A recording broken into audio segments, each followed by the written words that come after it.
It's a white document. And then we also have some information about a new course that we created, thanks to Kathy Langstroth and the State Office of Education, Chris Timothy, and others. It's on small group instruction. It's available. It's free. So something you can look up on your own time, and we really recommend this for you to start using in the work that you do.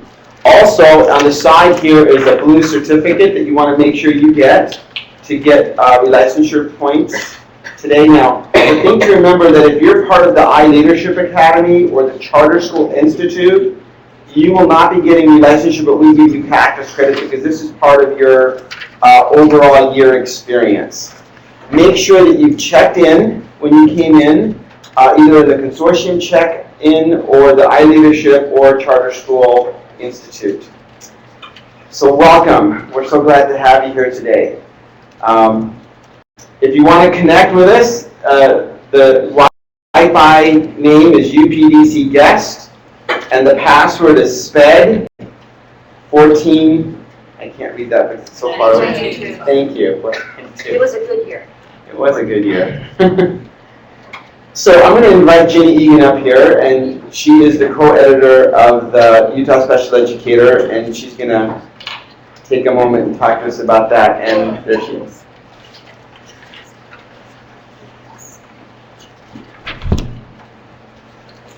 Good morning. Our editor, Michael Herbert, it was his idea to kind of change things up a little bit with our cover. So when you walked in this morning and in front of you was the word survival, did it make you want to open up the magazine and wonder what the heck? Okay, that was his intention, and Michael is so artistic, I really appreciate how it turned out. The theme for our issue this time is survival. And it's a word that I first heard, maybe 10 years ago from Steve Kukic. Raise your hand if you're familiar with Steve. Okay, who's been really active. He was the former special ed director in Utah and is very active in pushing for excellent instruction for students with disabilities. And even though he's retired, he continues with that push. And so that term survival really means being able to thrive in difficult times. And I think all of you would say yes. Right now is a tough time to be an educator, is it not? With the sequestration cuts, with other budget cuts, with a real push for accountability, for making sure that kids are doing well in testing, for a push for teacher accountability with evaluation. We are living in a time that we could say we have to figure out how to thrive, how to thrive. And yet it's a really exciting time too. And so we really want to thank the people who contributed articles to this edition. I'm going to read the districts that contributed so I don't forget somebody. City Academy, and of course it's districts and charter schools. So City Academy, Intech Collegiate High School, Granite School District, Ogden, Provo, Salt Lake, and Weber School Districts. And then other articles were contributed from our higher ed partners, from agencies, and we even have some national articles. And so we were pleased to be able to do our best to create an issue that we think really focuses on people who are creative, who show ingenuity, who show toughness, and they figure out how to get things done in tough times. So we hope that you're as impressed by the articles as I was, as one of the editors. And so thank you so much. I also want to thank people on our staff. As always, when you publish something and you have a deadline, at the very last minute, it's pretty crazy, but this time it was even more so. So I want to thank my boss, Will Oswald, Sarah Olson, our fiscal manager, and Tom Johnson. Tom, will you stand up? Tom, they all contributed mightily to this, to making sure that we got it to here on time. You know, today was the day we wanted to have it ready, and somehow we made it. I came across a quote from Carl Jung that I wish we had included in the journal, but it really fits. what we want to talk, what we meant to convey in this journal. So listen to what he has to say about teachers. One looks back with appreciation to the brilliant teachers, but with gratitude to those who touched our human feelings. The curriculum is so much necessary raw material, but warmth is the vital element for the growing plant and for the soul of the child. And I think that warmth is what we wanted to say when you have a sapling, when you have a child that you want to nurture until they can thrive themselves. And on the back, we wanted to show children thriving. So we're pleased to present this to you today.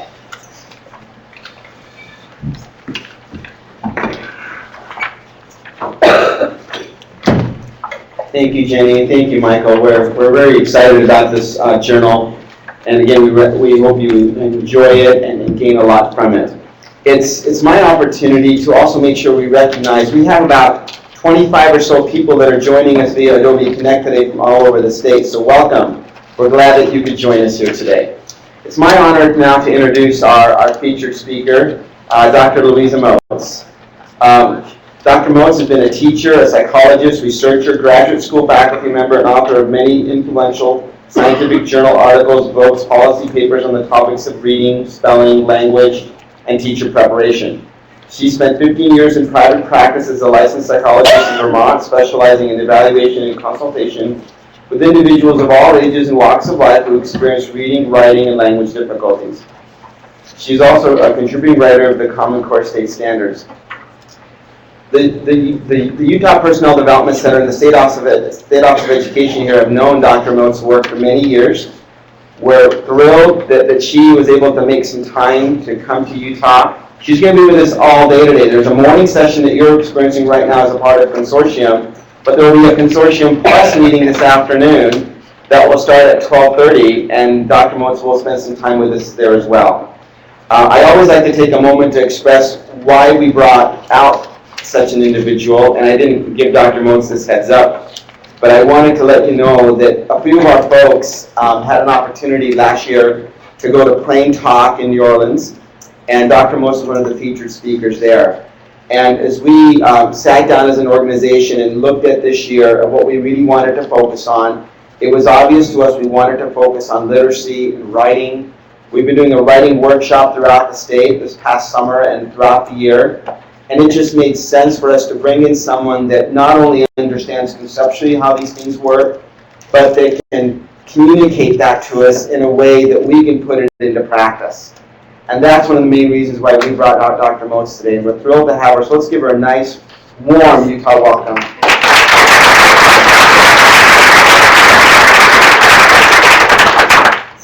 Well, thank you so much. It's great to be here. You know that I live in your neighboring state of Idaho, and so I drove down yesterday thinking, gosh, this is a breeze. I do not have to get on an airplane, because the last airplane I was on last week was in Dallas, or rather, I don't know if you all watch the Weather Channel, but I got hung up in Dallas for 4 days in an airport hotel that had no food and you couldn't walk out the door because of the ice and everything. So I was thinking, this is really a pleasure. I could just drive down there to Salt Lake, where it'll be much warmer than it is here in Sun Valley. And also, of course, because of my long-term relationship with Steve Kukic and occasional opportunities I've had to present various things in Utah, I'm just very glad to come back and kind of weave some of these threads together of our longer-term relationship. I'd like to tell you a couple of things about me as the latecomers are wandering in, and you all will direct them toward all these empty seats over here and tell them just to come and have a seat as they come in. Well, the reason there are several reasons why this topic of writing is near and dear to my heart. One is that I make my living really by writing. and by speaking. And I know firsthand how difficult it is to write. And yet I've had decades of experience, I've had mentors, I've had editors, I've had instruction, and every time I write something, it is, I think of it as a work in progress. It is never finished. The editors always hack it to pieces, for better or for worse. And that is a daily lesson for me in the challenge of writing. And even I, with my advanced degrees and my education and et cetera, if I find it difficult and challenging and labor-intensive and draining and exhilarating at the same time, how do our students feel who have nothing like the experience or the mastery of language or even sometimes the motor skills to get the symbols on the page? So I empathize with students who are confronted with these lofty standards, and I'm really very concerned about how the standards are going to be implemented and interpreted. So one of my themes this morning is why writing is difficult, because unless we appreciate as administrators and teachers why writing is difficult, we're really going to have a tough time motivating our students to keep working at something that is really a lifelong project. And then another reason why this is very important to me in this topic, and I was so glad to be asked to talk about this topic, is that although I was part of the committee that wrote the first draft of the Common Core Standards, and I, in particular, with Marilyn Adams, drafted the foundational reading standards. When it came to the writing standards, I found that they didn't want to listen to me. And so the standards as written are, and I will talk about this in some depth this morning with you and want to have a conversation with you about it. But the standards as they're written are lacking a foundational skills component that is explicit and obvious. And in order to dig it out of the standards, you have to actually know quite a bit about reading research and how to teach reading and how kids develop writing skills. It's much easier as a reading teacher to kind of get it if you know something, because there is the foundational the foundational reading skills component in the standards, for better or for worse. So that's a big issue that we're going to need to discuss and contend with, and that is another big theme in what I'll be working with you on this morning. And then the last sort of big motivator for me was that when I was a clinician, after I was a teacher, when I was a teacher I didn't know anything. I'm the first to say that. The first 10 years of my professional life I was a teacher, and I worked in various settings: public school, state-run programs, private treatment programs, so on. But I didn't know anything. And then after I got all these degrees, and I was a clinician for 15 years, just sitting in my little office in Bedford, Vermont, testing people day after day and writing prescriptions for what was the matter with them, what classification they deserved, if any, and what people ought to be doing.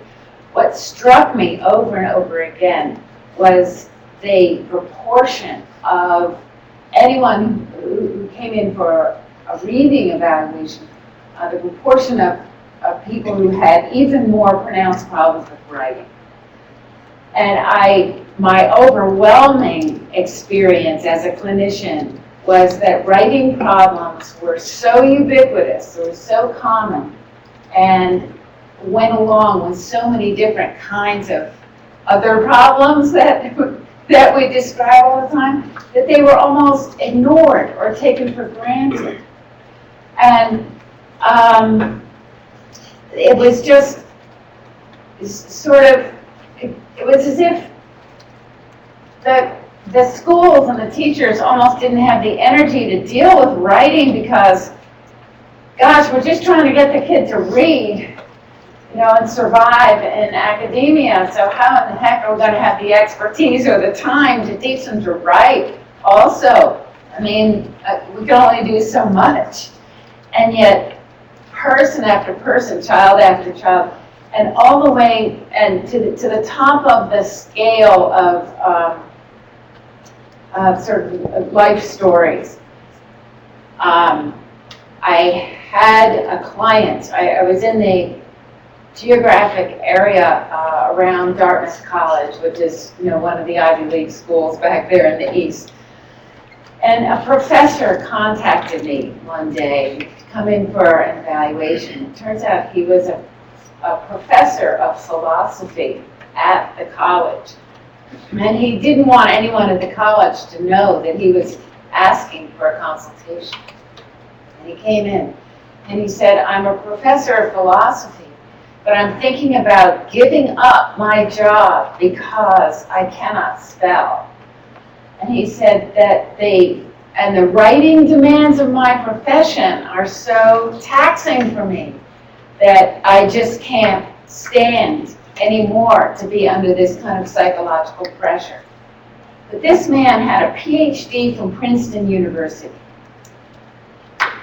And I was so struck, and I will always remember that this person got a PhD from Princeton University, somehow or other struggling with writing. But yet, when it came to actually following through on what his profession demanded, which was being up in front of a class of students day in and day out, and having to write things on the board, that it was just so anxiety-provoking for him that he was about to just can the whole thing. And he said, I don't know what I'm going to do. I might have to drive a taxi, but I don't think I can stand this anymore. And of course I said, well, did anybody ever help you at the critical period of his life? And no one had ever tried to work with him on coping strategies, on how you do spell, on, whatever he could have done. And at that point it was kind of late. But that really struck me because if someone at that level can be so stressed by having to write, it says a lot about what this activity demands of us, right? Okay, so what my agenda for us today is this morning, and I understand that about three quarters of you elected to stay for the afternoon, which is great. So this morning is more about developing a diagnostic eye for what's going on with kids' writing problems and developing a common theoretical and research-based understanding of what writing demands so that when we start talking about what's important in instruction, we don't get caught up in philosophical debates, and rather we say to ourselves, well, this is obvious with this student or that student, that a certain component of writing really needs to be addressed, or a number of components need to be addressed, and this is how we're going to go about it. So the afternoon part of our workshop will be focused on the how do we teach, on specific strategies for instruction. I was told by your administrators that many of you are administrators and people in decision-making positions. So would you raise your hand if you are an administrator so I can see? Okay. Would you raise your hand if you are a mentor or coach or someone who supervises other teachers and helps implementation? Quite a few of you. Okay. If you are a classroom teacher, would you raise your hand? Okay, a few of you here, great. Anybody a special ed teacher, learning specialist? Okay. Anybody a school psychologist? SLP? Yay! Woohoo! An SLP. Okay. Excellent. Okay, we have a diverse group, which is always better for discussions that we're going to have. All right, so I hope you have access to the slides one way or another. I do want to acknowledge that I never work alone. All my work is collaborative. I have a group of wonderful colleagues who contribute to and criticize my work and sometimes co-author things with me. They include Carol Tolman, Nancy Hennessy, and Judy Dodson in this case. And a lot of this information overlaps with one of the letters modules in the second edition. So, you know, there are other hands on this work. Okay, so on the theme of writing is difficult, way back in my early training, my first master's degree in 1968, we had a book by Johnson and Michael Buss on learning disabilities. And I still have that book because even though the vocabulary that they used, and they founded the Learning Disabilities Program at Northwestern University, and many of their graduates have been influential people in the field, but they wrote the first book about writing disabilities that I ever saw. And they started out by just saying writing is the most difficult of all language skills. It's much harder than reading, right? It's acquired by the latest, mastered by the fewest, and learned with the most effort over the longest period of time. Nothing about that quote can be challenged even today. And the data of national assessments reinforce this impression all the time. I compared in this slide the results of the 2007 National Assessment of Educational Progress, which was administered by hand. In other words, the students who participated wrote by hand their products that were analyzed by the National Assessment Review team. And the test that was given in 2011 was administered on the computer for the first time. And you can see that at the 8th grade level, and the 8th graders were the only ones who were tested on the computer at that time, and there has been actually no test of 3rd graders writing on the computer, even though the Common Core test is supposed to be administered by computer. One of the things that we just don't know is how younger kids are going to fare when a test is given on the computer. But the results of this are quite striking to me. 2% are advanced by handwriting, 3% advanced on the computer, but the number of proficient actually went down when the test was given on the computer. So if you add 3% to 24%, you get 27%. That is slightly more than a quarter of the 8th grade population that participated in NAEP was proficient or advanced in writing. That means that 3/4 of our kids could be characterized as struggling writers. You know, this is the ubiquitous term that's used when people don't want to name a developmental disorder or condition. So they just say struggling writers. It's like struggling readers. Well, what in the heck does that mean? Is the student dyslexic? Is the student lacking vocabulary? Is the student inexperienced? Is the student an instructional casualty? We don't know. But the data suggests that if 54% are at basic and 20% are below basic, you have to be really really lacking in proficiency to be below basic. And what we should notice here is that if the rate of identification of kids for special ed is somewhere around maybe, you probably have 10 to 12% in Utah. I'd love to know what your current data are. There are fewer kids getting into special ed nationwide.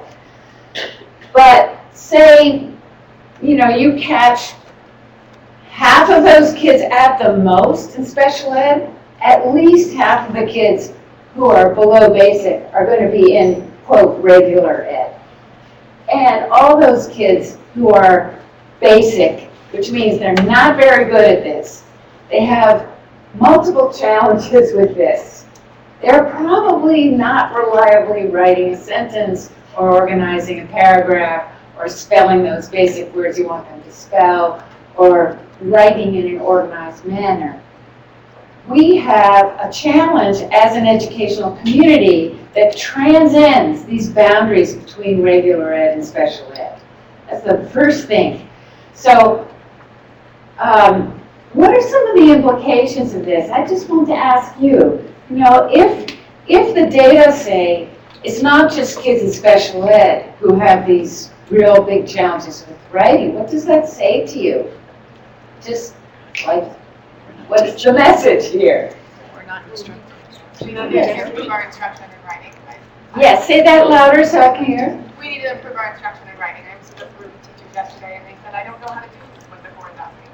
Okay, I don't know what to do. I don't know how to do what the core is asking. So all the teachers need instruction in how to teach writing. You are absolutely right on. That is the implication. And that instruction in writing needs to be, I would say, consistent in approach between the so-called regular classroom and what goes on in the special ed classroom.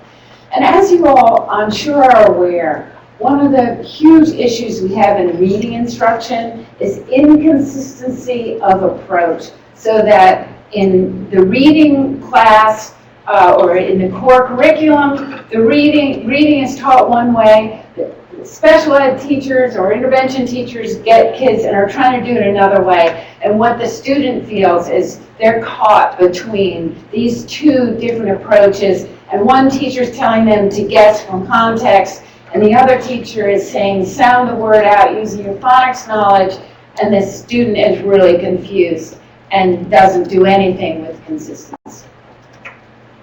If we can prevent that from happening with writing by acknowledging that most students are struggling writers, and most students are going to need a lot of skill development and practice from teachers who are equipped with systematic, cumulative methodologies and tools, we're going to be a little bit better off.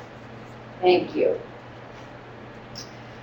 All right, so if we use the language of, should we say, developmental disorders, and we look at the literature on learning disabilities and developmental learning disorders, writing problems are associated with dyslexia or specific reading disability. By definition, a student with dyslexia or a specific reading disability has a spelling and writing problem as well. But there's also such a thing as specific spelling and writing disability that exists apart from reading. At times, there are students who can read but who really cannot write. I had a few of those in my clinical practice. They're not that common, but they do exist. And so we use the term dysgraphia for students who have a presumed neurobiological underpinning for their writing difficulties. Students with oral and written language disorders who may be evaluated by SLPs, who have poor language development, are going to have trouble with writing. Students who have attention and executive function disorders also have trouble with writing. And there's an interesting connection there it's clear in the data that those things go together. Why they go together is unclear. Because many students with ADHD have trouble spelling and forming the letters and getting the words on the page. There is a term in the research literature, the clinical literature, developmental high output disorder. Very, very scientific, right? Developmental high output disorder, neuropsychologists like that word.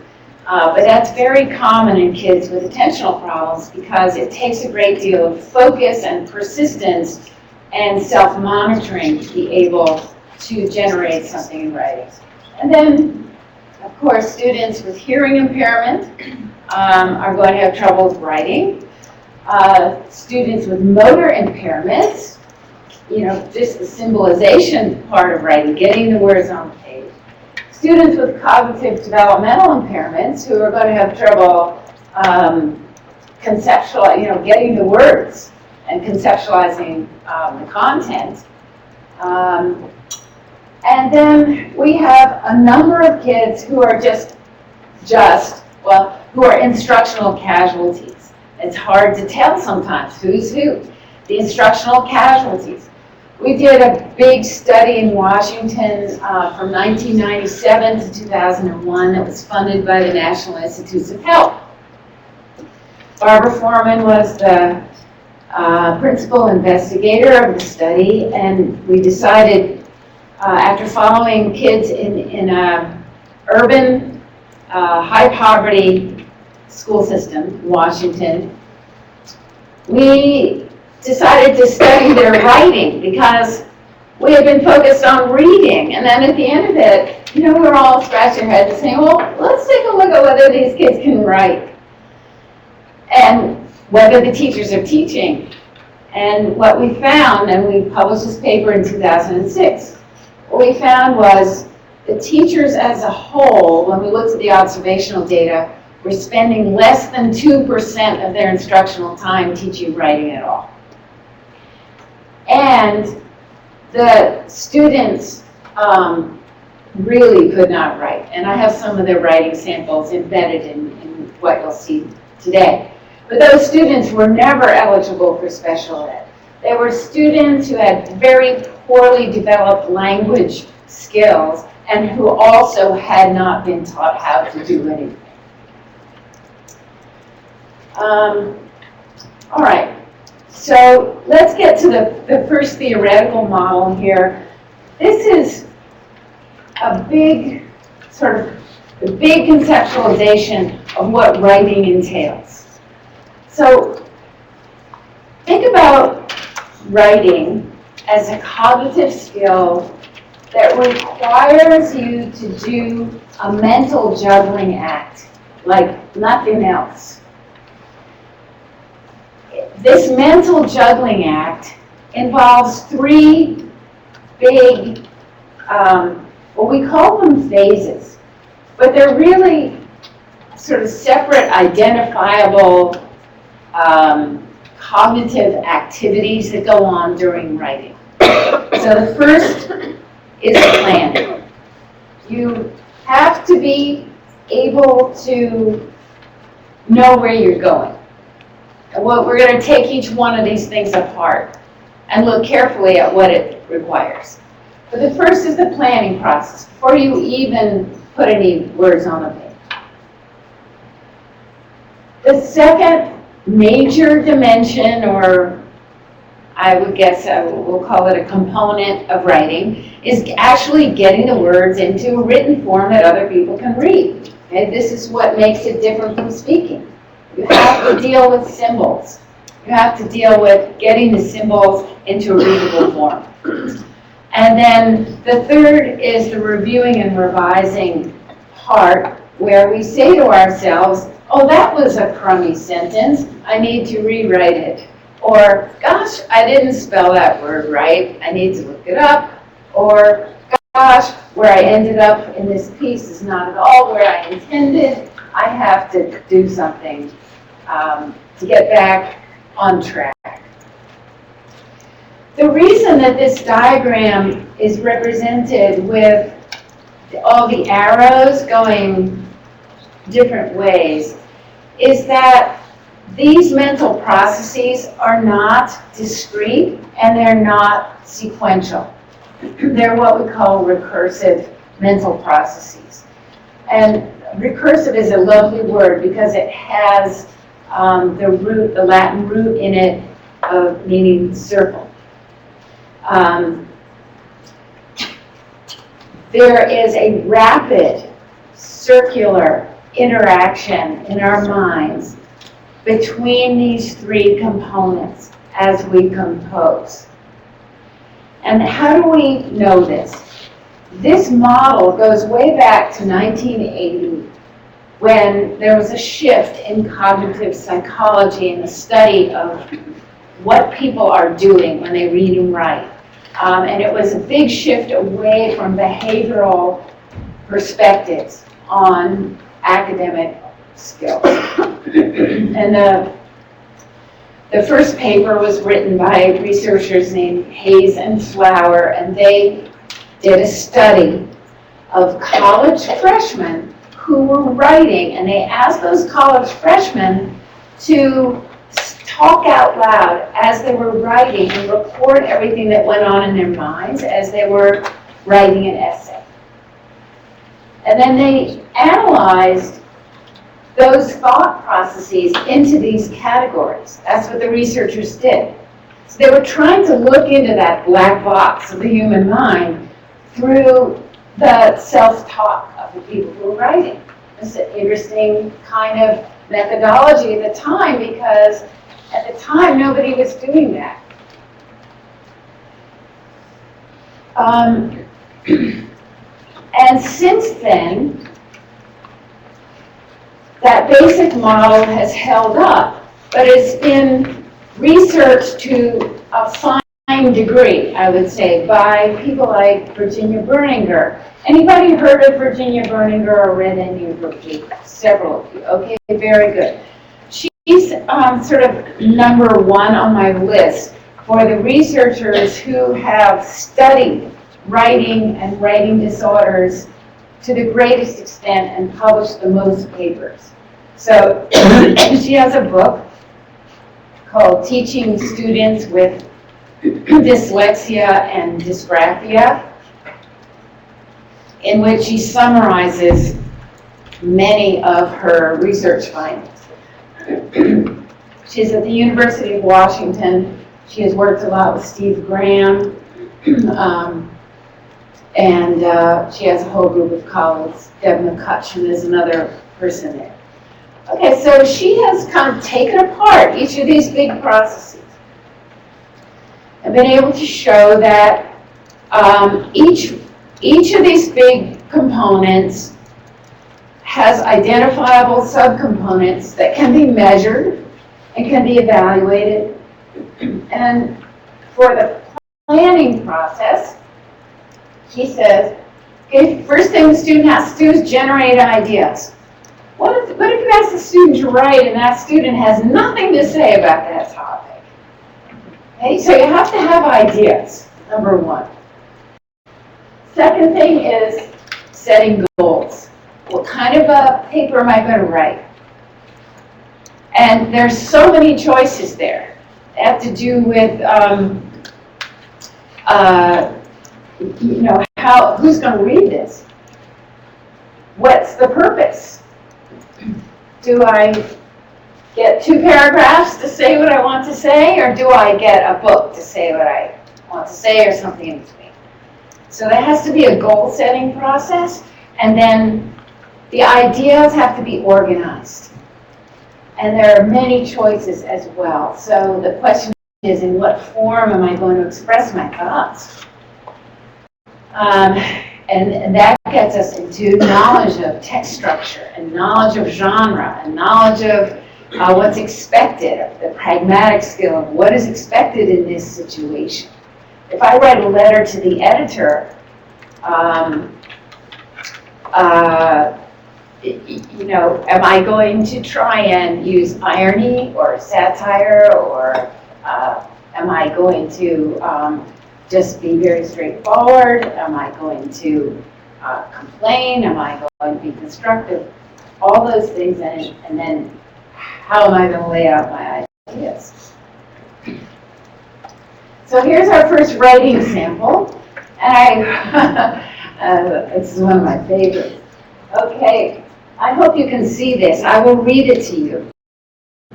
It goes like this. This is a third grader, okay? A perfect weekend. Perfect weekend. I got my hamster back, but she might not be pregnant. If she is, Buffy will be a grandmother and Star will be an aunt. We can use my father's workbench in the summer. I might change rooms with my brother. I wish we could get some ice cream and some hot fudge.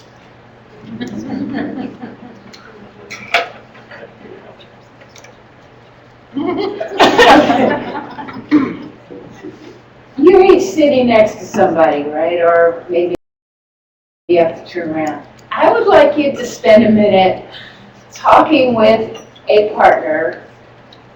You can figure out a partner thing, right? I'm not like Anita Archer where I go around and tell you how to find a partner. I think you can do that. I would like you to speculate a little bit about this writing and what's going on with this student and what this student might need, put it that way. Everybody have a partner?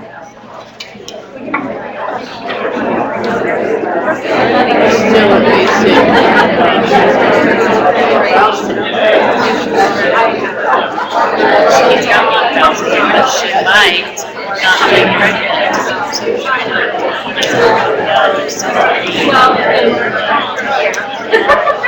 There are some relationships like might and changed. He has a brother. He's got pregnant. Yeah. Change.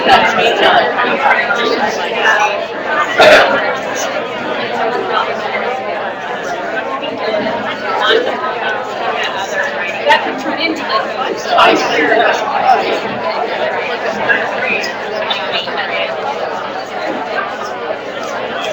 periods.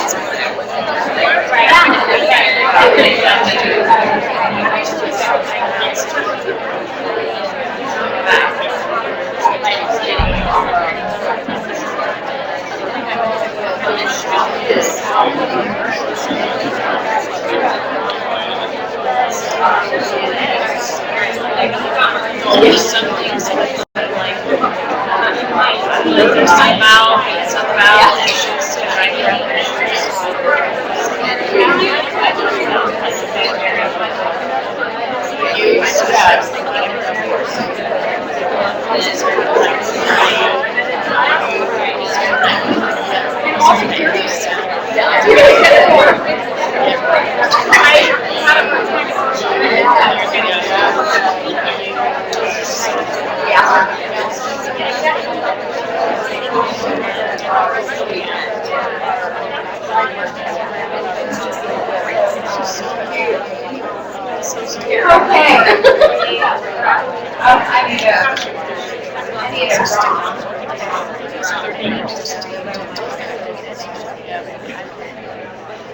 Sorry, I didn't bring my cowbell with me. I think. All right, let's start with this part of the room here. I can't move around too much because there's a camera, and if I disappear, then they forget that I'm there. Well, anyway. Okay, I'd love to canvas you guys and see what you were thinking about this. Should I just pick on somebody? Okay, good. They were talking about what was the purpose of the writing. There were lots of topics covered. We weren't sure if the students knew what they're supposed to be writing about. We thought it was supposed to be about a perfect weekend. Yeah, okay, good guess. Maybe it was supposed to be about a perfect weekend because that was his title. But there were lots of topics that he touched on, yes. And So he didn't seem to understand what the purpose of this assignment was at all. There were also a lot of phonics things that were used and misused. So it's like Yes. he was aware but not accurate. Okay, good. So, are there specific ones you want to cite about things he doesn't know about spelling?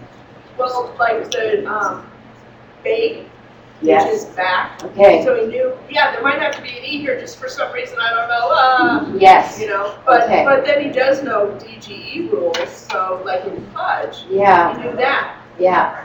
All right. These are very good observations, but he certainly has not yet nailed down what a third grader should have nailed down about some basic spelling patterns of English. Yes, very good. Anything else you see? He lacks organization, so maybe those Okay. are three things that led to a great weekend. Okay.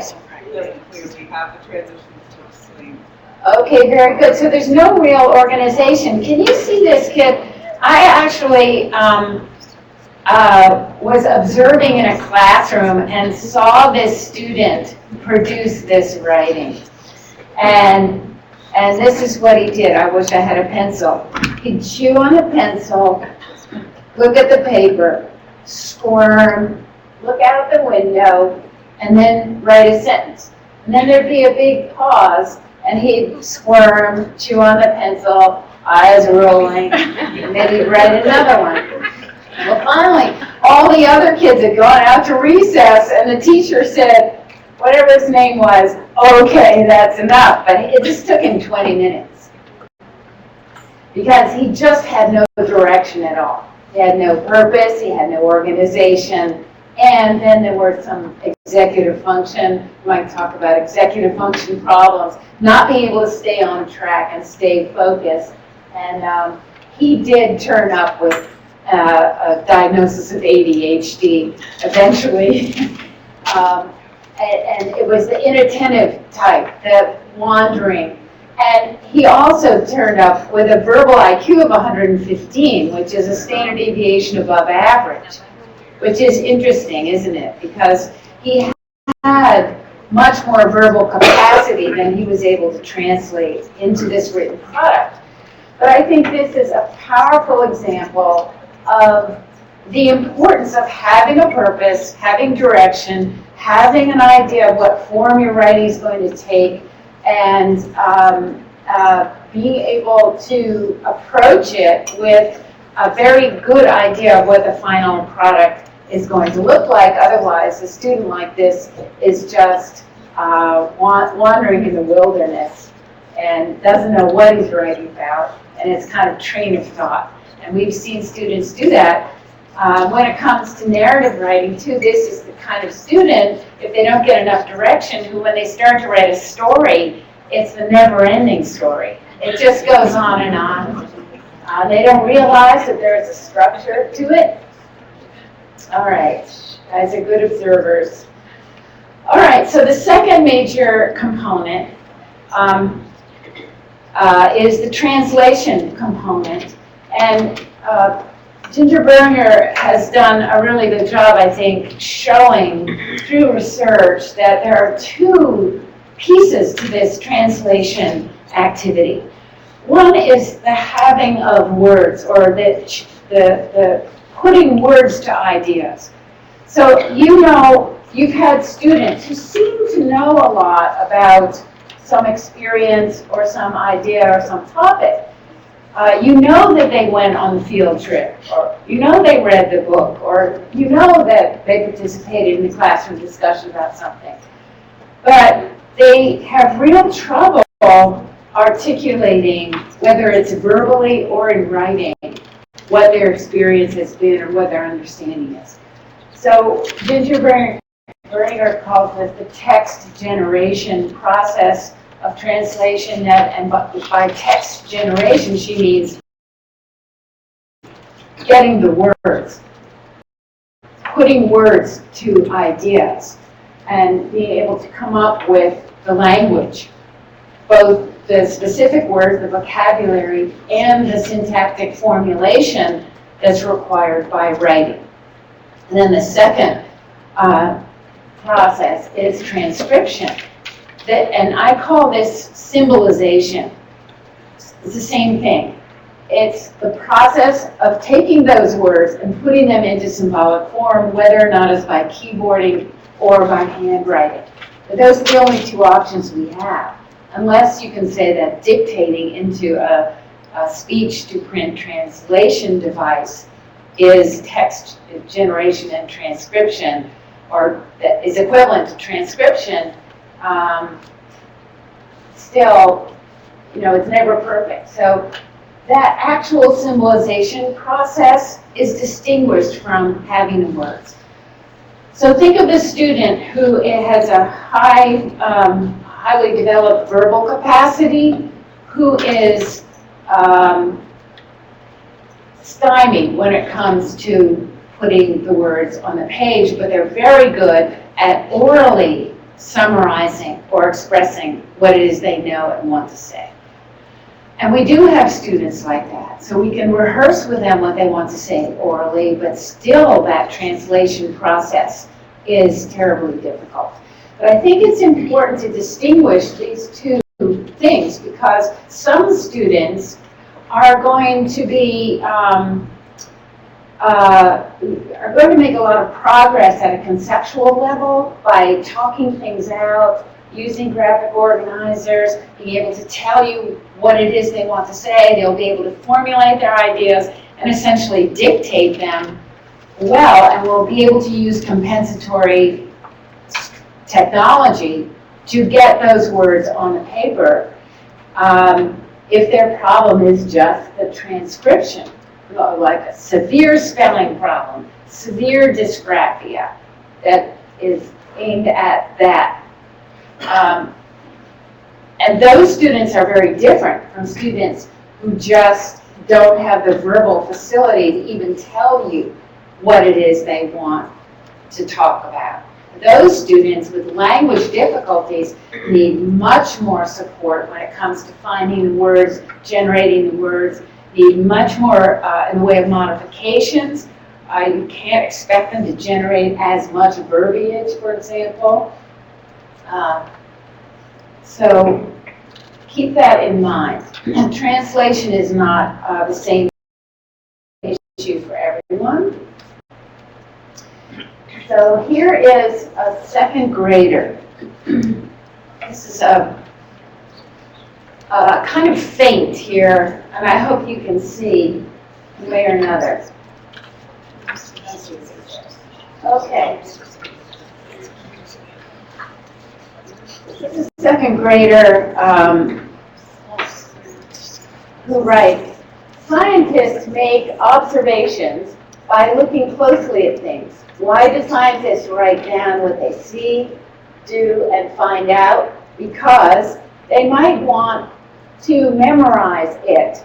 Something that looks interesting in my science book is giant starfish in a lake, animals living underground." You see that? Actually, this is a beginning second grader. Now, if you don't know anything else about this student, can I give you a minute to talk to your partner about this, okay? What would you put your finger on for this student's problem? Okay? Go for it.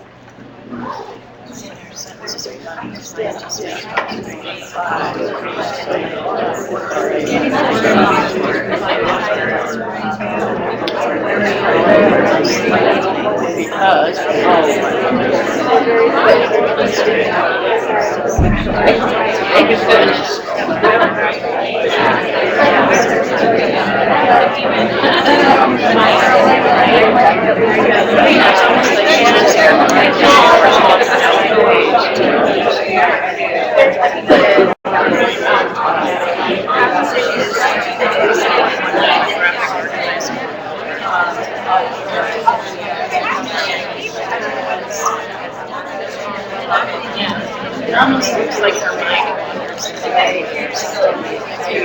Slide stuff. She does violin. Nice. Yeah, she has it. But then she has no yeah. She was like 2 times lead. I want to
Okay, let's talk about this one. She's trying to get her ideas into the language. She's not orally subject, which is Okay, we're going to go to this side of the room over here. There were lively conversations going on. Tell me what you were talking about. Anybody? Yes? Well, we were saying, Oh, good. So- Good sound. and so we were saying the student actually seems very appropriate in their keeping to the topic, and they seem to be a perfectionist or just very good at their penmanship. But the reason why I thought that they might be a perfectionist is the word observations. They seem to be confident enough so that when they got to the word observations, I think that probably took a lot of time. Observations. Yes. And so they were able to know what they were going to say and take the time for that word. I don't know, but that just took out to me. Okay, very nice. This student has beautiful handwriting, yes? And is very conscientious about forming the letters, carefully being between the lines, trying to spell words that she isn't sure of. This is an entry into her science journal, and we can tell that the teacher has pretty high expectations for the kids understanding the scientific method, I think. I'm guessing that was the topic here.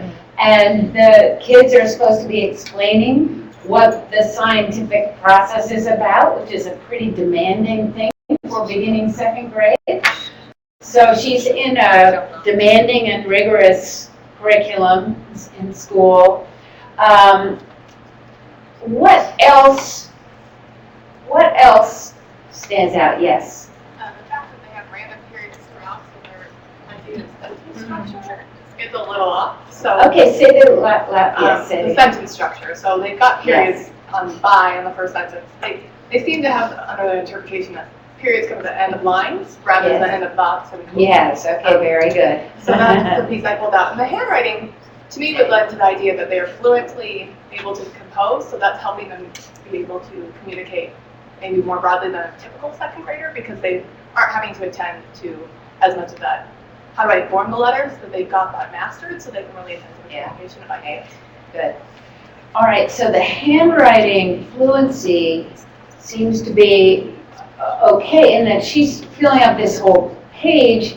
That What do you think about her spelling? What do you think?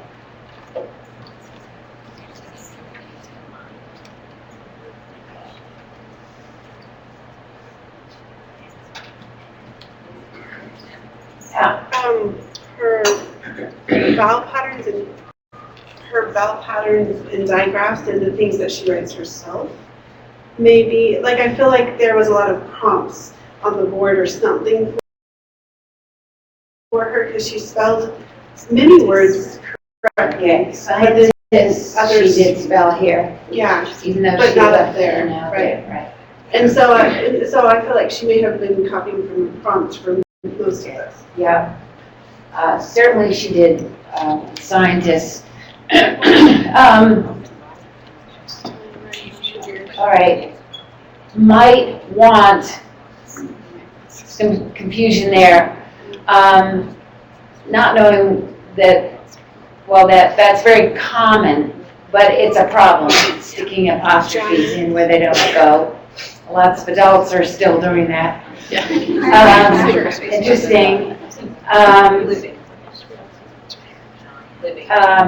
Yeah, here is in a lake, L-A-C-K-E, that same, short vowel, long vowel issue that takes kids a while to straighten out.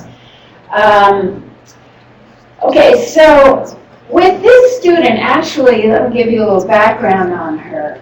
The reason I know about her is her mom contacted me over the internet, as people are wont to do. And she said, "Dear Dr. Moats, I found you on the internet. Do you know anything about orthographic dyslexia?" And I said, "Well, yeah, I have a number of textbooks that talk about this. I know all about it. And it usually means that the student has good phonological skills, but is unable to remember the spellings of high-frequency words, even though they see them over and over again, and they're unable to develop habits for words, for spelling, and for reading." So the mother wrote back to me, she said, "Oh, that's my kid, and I'm trying to get some help for her, but the test came back and said she wasn't dyslexic." So I said, "Well, send me the test results. I'm really curious." And this child had been evaluated by a major center in another state, not this one. The child's spelling score was at the 12th percentile. This student, and you're right about, she was copying a lot of the words here, but the ones that she should know, like want, that she can't spell, and might, she cannot remember IGH to save her life as a spelling for I in a word like might. She practices over and over again. She's very conscientious. She tries very hard. Her mom sits her down, the kind of mom that thinks, well, it's my job to make sure my kid can spell, and they practice the words for the spelling test, and she comes back and she cannot. I got a spelling sample from this student where on a spelling test she got 15 words wrong out of 16, and it was heartrending. So the 12th percentile in spelling, and yet she had no problems with phoneme awareness and no problems with handwriting. So it's very curious to me, and it represented to me what Ginger Berninger is talking about in her research, that this process of transcription, which involves spelling, sometimes spelling as an isolated factor, so we could even break this transcription piece down into handwriting and spelling. And even though those things go together quite often, this is a very dramatic case to me of a student who had beautiful handwriting and terrible spelling. And then also on her reading tests, anything that required her to recognize words out of context by sight, she was scoring well below grade level. And even though her vocabulary, her oral vocabulary, was at the 98th percentile on the WISC vocabulary test and on the PTBT. So this student had this huge discrepancy between her oral verbal abilities and just about everything, except this very isolated capacity to remember the actual letters in words that she had seen over and over again. And this, of course, affected her reading fluency. So her reading fluency score was about the 20th percentile. And there were, these huge problems developing. And yet, because she was good at phoneme awareness, the school was saying, oh, she's not dyslexic. So I said, well, look, dyslexia is about reading and spelling. It's not about how you do on the phoneme awareness test. We use the phoneme awareness test to try and document the nature of the problem. But if the student, so it's not the phoneme awareness test that tells you if the student's dyslexic, it's how they read and how they spell. We should be looking at the phenomenon directly that we're interested in. So this is just an example of how these different pieces of the psychological process of writing can be specifically impaired or intact in different students. And although very often we just talk about writing as if it were one sort of big undifferentiated thing that we give an overall score to, like on the NAEP, in fact, we're dealing with a number of subcomponents that can be measured, can be observed by just a good eye, like you all seem to have. And we have to keep in mind that these kids are going to differ from one another, even though they may be characterized as struggling writers and poor writers. And the last part here, the review and revision piece of writing, we have the activity of reading your work in the shoes of the audience, perspective taking. And that depends on what we call pragmatics in language. The ability to think, how is someone going to react when they read this?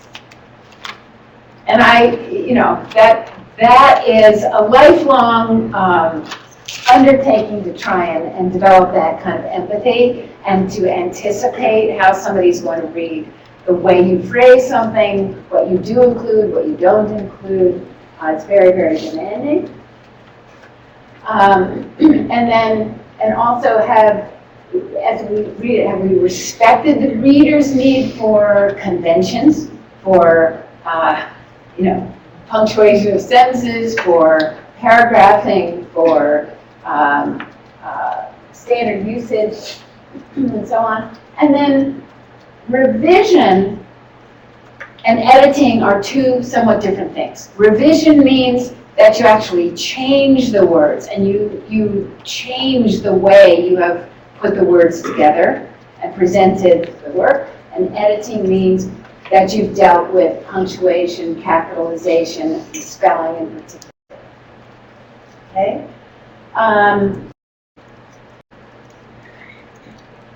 Do I have a writing sample? No, I don't have one right there. Okay, so one important point to keep in mind about this is that revision and review and editing in a proficient writer go on as we write. So they're not just something that happen at the end. And you can tell when a student is gaining some proficiency if, as they're writing, they say to themselves, oh, that's not a good word, I need a better one here. Or, gosh, that sentence doesn't sound right. What's the matter with it? I need to fix it. Or, gee, let me pause for a minute and look at the thesaurus and see if I can find a better term for this. Or gosh, I'm losing track of where I'm supposed to be going, and I need to erase that and start that paragraph again because I lost sight of my goal. That's what a proficient writer does. They don't just go straight through and then sit back and say, now I think I'll do some editing and revision.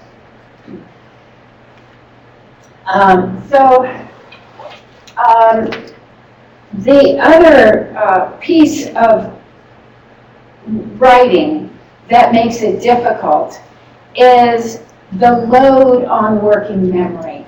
That is like nothing else we do, other than perhaps solving a very complex math problem. But the load on working memory is tremendous.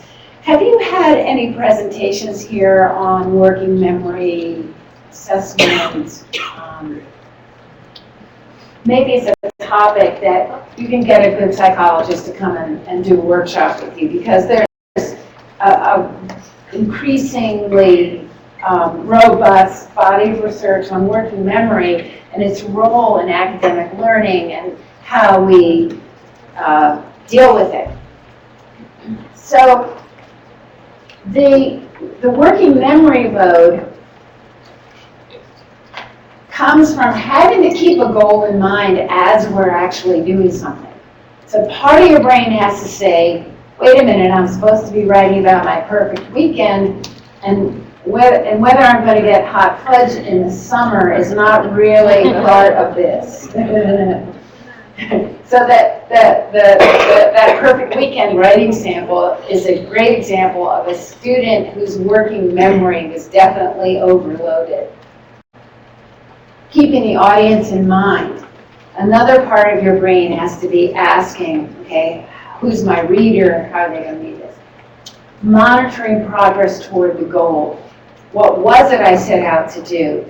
Gosh, I've already written 300 words and I'm only allowed 350 and I haven't even gotten to my main point yet. I think I need to start again.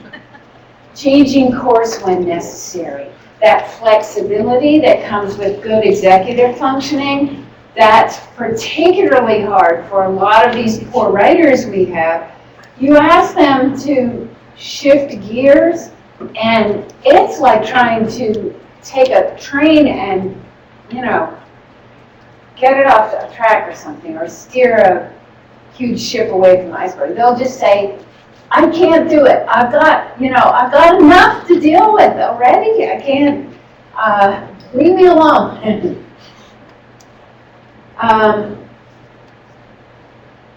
This is a kind of nebulous thing. It's hard to measure. You just observe kids who can't shift gears, kids who can't keep all these things in mind as they're working. So what are we going to do about that? That's one of our questions as practitioners. What are we going to do about that? And we know that kids are easily overloaded. And one of the differences between a proficient writer and a beginning writer is simply that the beginning writer is taxed by the very act of getting the words on the page and does not have the mental capacity to hold all of these cognitive balls in the air while they are writing, and it's only through the mastery of the component skills that go into writing that kids develop that capacity to keep the mental desktop, if you will, available for these other considerations. These considerations come over time. They're not there in the beginning. And if you have a kid who's just trying to figure out whether it's a sentence or not that they've written down, whether it has a subject or not, they're not simultaneously going to be able to keep all these other things in mind. So it will have to be broken down into a series of manageable steps for kids. Okay, here's a little exercise for you guys. When we talk about instruction, and this pertains to the Common Core discussion, but let's preface the Common Core discussion with this little exercise. When we talk about writing, we often talk about higher level cognitive skills involved in writing and so-called lower level skills involved in writing. And I would like you to make a list, and you can go up to 7 or 8 items on your list. What do you consider to be a higher level task in writing, and what do you consider to be a lower level task in writing? So for example, forming the letters would go on the lower level in terms of the way we tend to talk about what goes into writing. And higher level would be using a story structure or using a text structure deliberately. So just see if you can flesh out these lists a little bit. See if we're on the same page when we talk about higher level and lower level writing skills before we go on. I'll give you a couple minutes to work on this. just brainstorm it, don't labor it.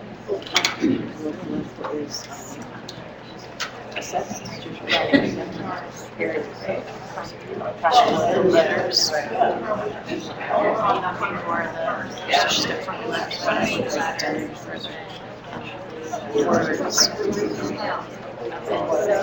Where I put in the space,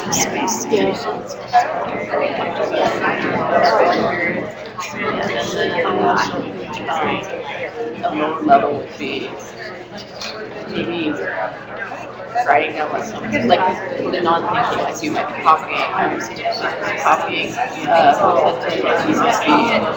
writing down what to say.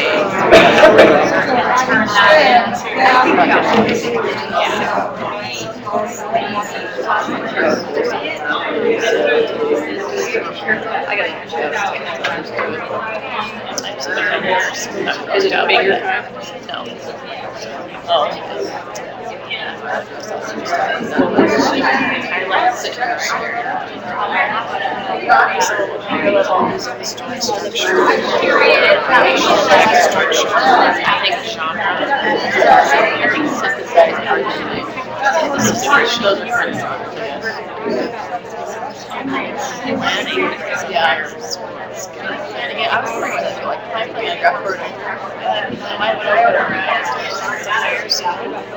I feel like it's a lower skill because I feel like kids read this right from the ages like I'm thinking like a story map.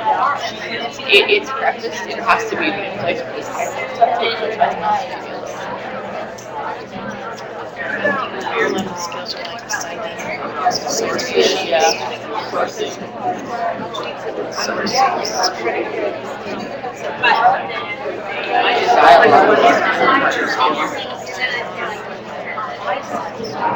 about defending.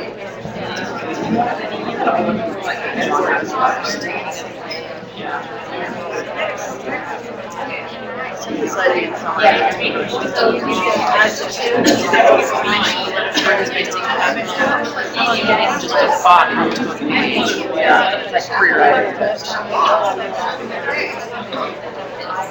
Having it make sense for the audience.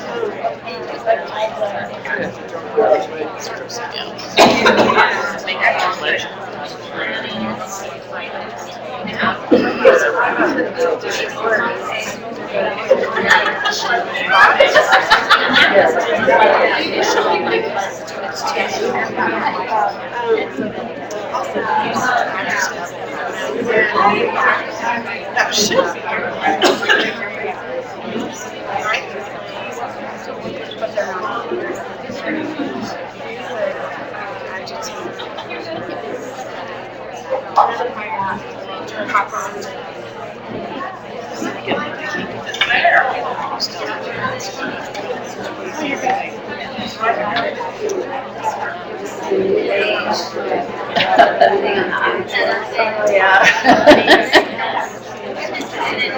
So, I put Sean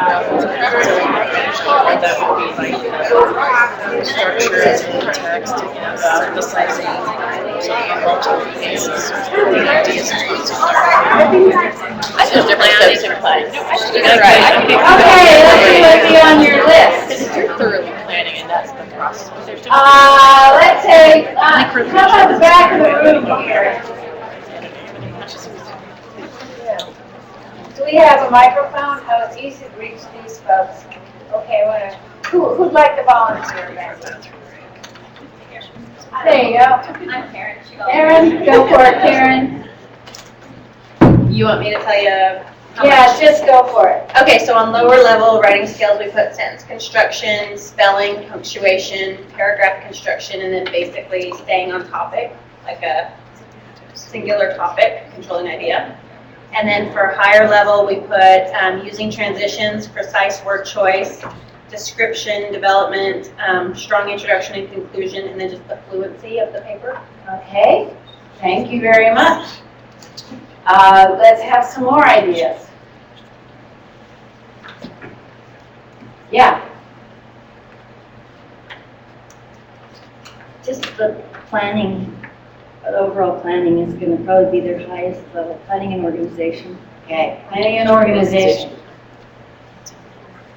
Very good. One more here. Good.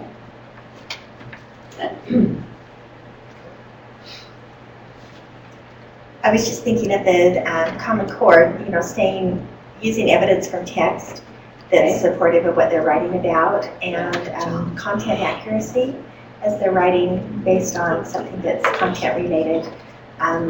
Doing the whole argumentative writing, so the type of writing they're being asked to do, those are very high level skills. Very high level skills. Okay, excellent. All right, nice job. Now, I actually took some of the things that Karen mentioned as lower level skills and put them over on the higher level skills. Because, for example, constructing a paragraph to me is a higher level skill because it requires the organization of ideas and understanding the relationships among ideas. And you really have to know the difference between the topic sentence being an overriding idea or that the paragraph coheres around a central idea. And that is a higher level skill. So I think my lower level writing skills is even more restrictive than what you started with, and I would encourage you to think in terms of, and even at the sentence level. Here's another little difference between where you, the list you gave us, thank you very much, and what I have put on here, which is sentence structure itself. And there is sort of a question, where do we put that? How do we treat that? Writing sentences.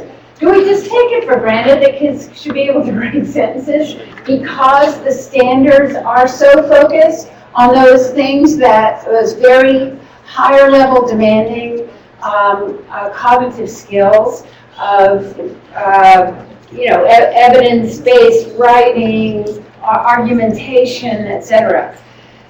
I put it on higher level skills because writing sentences, and especially varying sentence structure, is a demanding aspect of language use. Now, in the research literature, how do researchers typically talk about this? They typically use the term lower level skills restricted to handwriting, spelling, capitalization, punctuation, sentence level skills that are very basic usage skills like matching noun and verb in terms of tense number, and gender. And then standard English usage at a very elementary level, editing and proofreading, and then everything else tends to go on higher level, on the higher level column. So we can live with this, okay? So now when I talk about the relationship between lower level and higher level skills, this is the way it's typically discussed in the research literature. So everything on the list, now here's the rub. Everything on the list that we just generated is language use.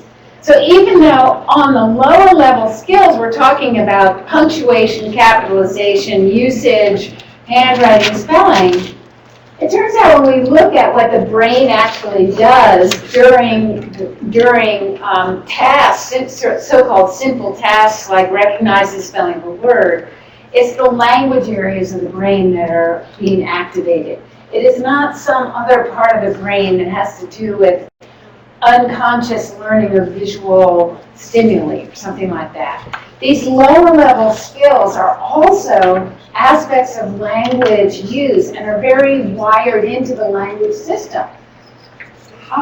So understanding orthography or the spelling system requires an appreciation of language structure. It requires, and this afternoon we'll go into that in more depth, but it requires understanding of the meaningful parts of words. It requires understanding of word origin. It requires understanding of the grammatical role that a word plays in a sentence. So all of these aspects of language and phonology, in our professional discussions, we tend to separate phonology from the rest of language, when in fact it is a bedrock underlying system within language, not to be separated out and treated as something else.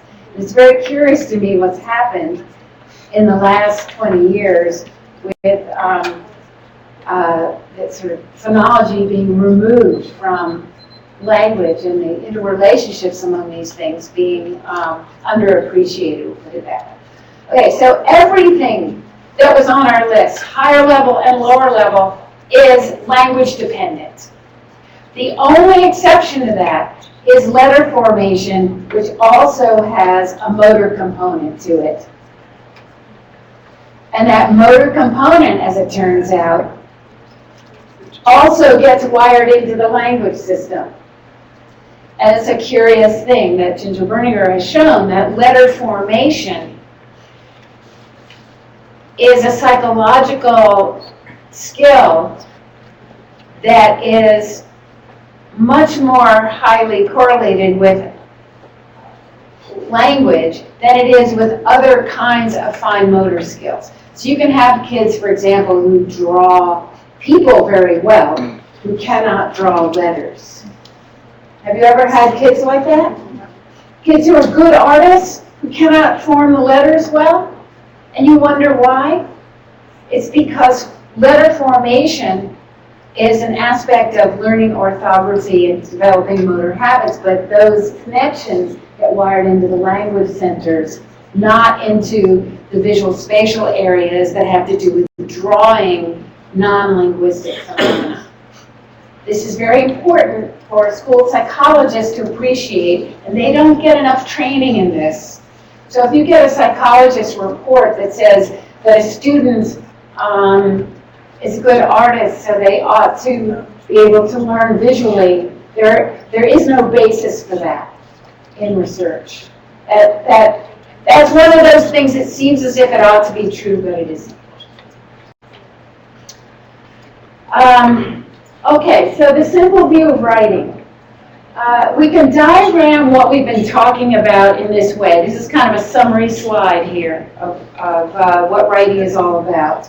And it's analogous to what we call the simple view of reading. In reading, we say that reading is the product of word recognition and language comprehension. Writing is the product of lower-level transcription skills and higher-level language processing with an overlay of these mental control processes that are working memory and executive functions. The complicating factor. The reason we put it as an equation with this product sign is that you cannot be a good writer unless you have command over all of these elements. And okay, so this is the major point. I want you to, this is a takeaway for you guys. You cannot be a good writer without having well-developed lower-level skills, well-developed higher-level skills, well-developed mental control processes. They're all in the mix. So just to focus on the higher-level language processes does not make sense in terms of this very deeply grounded psychological model of what goes into writing. And here's some evidence to support what I'm saying. We'll take a break in 5 minutes in case you're wondering when that's going to happen, okay? So, poor writers' characteristics. What do most kids with writing problems present to us?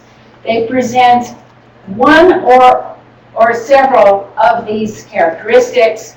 Primary and significant problems with transcription, that is on the lower level skills in. General language deficiencies, which affect especially higher level skills, and limitations of working memory. So what you tend to get in a so-called struggling writer is a student who has problems in all of these critical areas, but it's also possible that you have kids with very discrete problems in just one of the areas. That's why these theoretical models are important because they help us avoid oversimplification of a problem. Okay?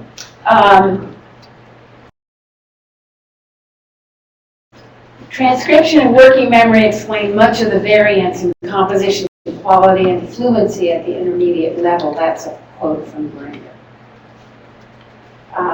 So here's a 12-year-old, and I'll just read this to you quickly because it's kind of faint. Today, I'm going to get my remote control car. He writes RC car fixed.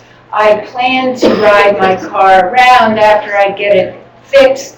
I want to get some new wheels on it and see how it looks. I think it might cost $10 to $25. We will be there 1 or 2 hours today.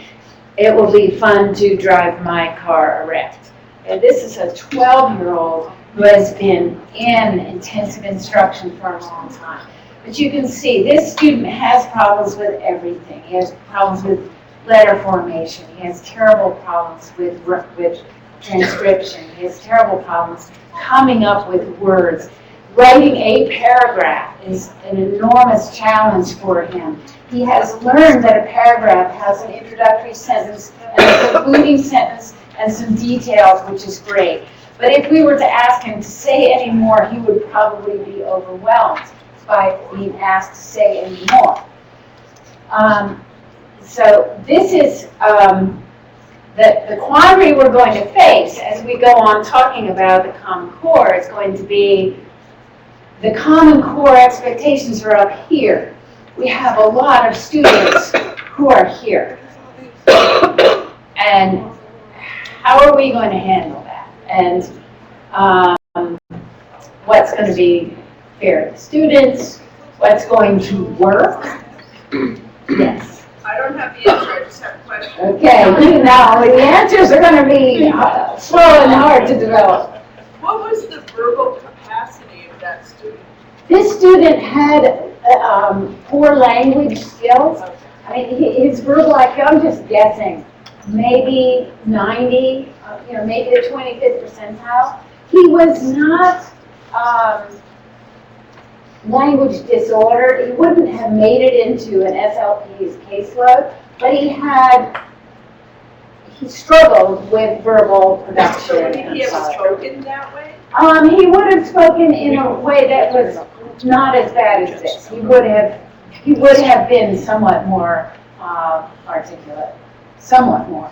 But remember the text generation piece of the translation part of writing, he would have needed a lot of help to improve a paragraph like this with word choice, sentence variety, sentence formulation, elaboration of ideas. That did not come easily to him at all. All right, well, I think I'll just leave you with this thought, and we'll take our 15-minute break here, and then we'll come back to where we're going to come back to. Yes, okay, some research on how these things are related to one another. Okay. And do people need to know where to go for their break? Do they need to know? They've been here before? Everybody knows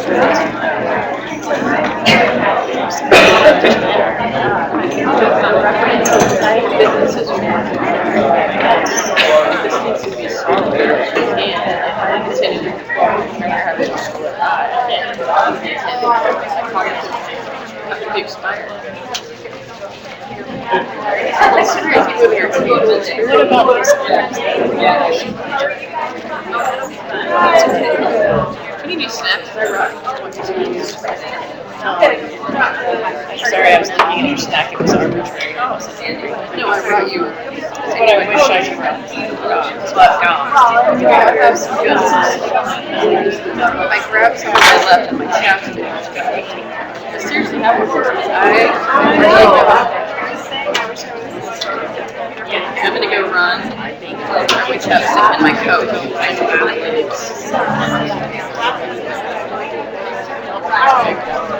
What's up?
All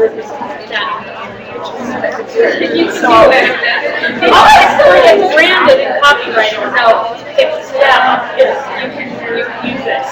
They don't care. Why would you argue that?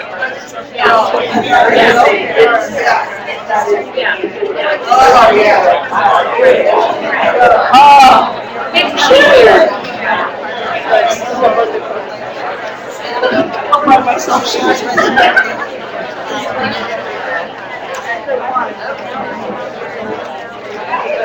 I'm from Idaho as well.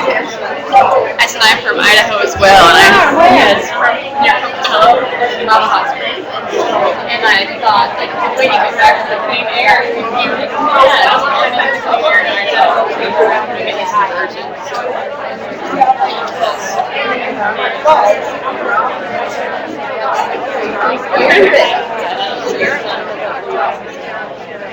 How long has it been?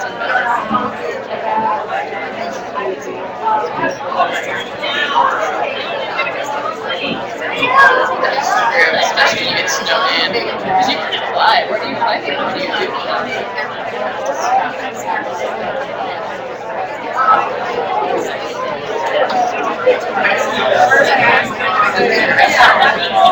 Yes, it is.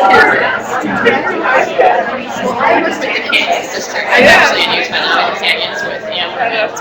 Short conversation. Those are my friends.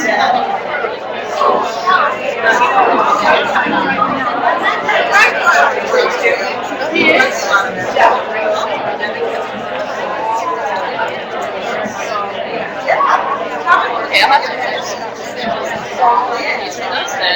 That's nice. I know I didn't know that connection. I think I've heard the name, so you're right. Obviously, it was really big.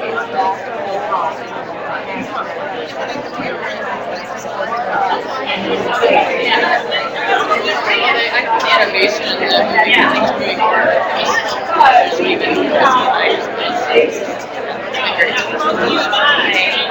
this will be you, and I'll try to find Scott. Connect.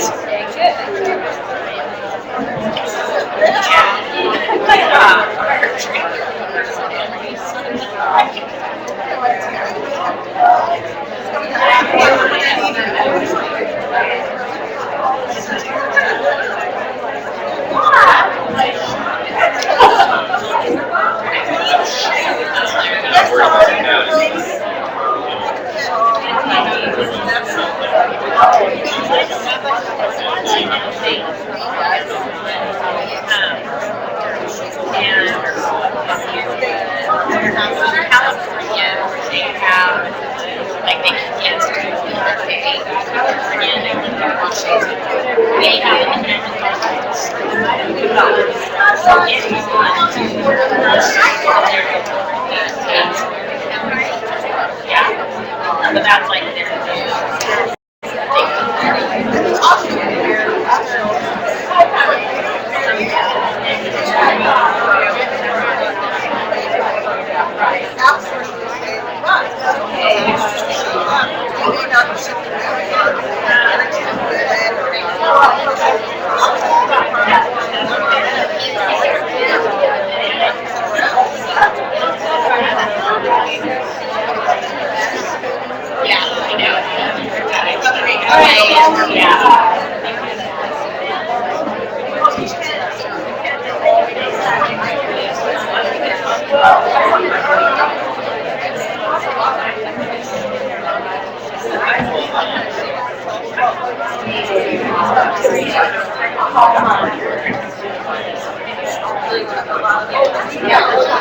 Hey, everybody, can we get going again?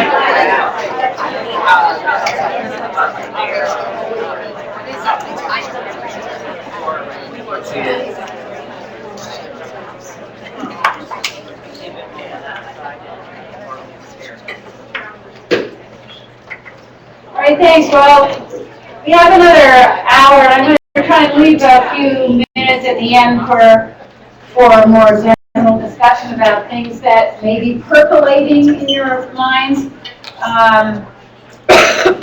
Suraj told me we have till about 10:15. I mean 11:15. Is that correct? Yes. Okay. Okay, so,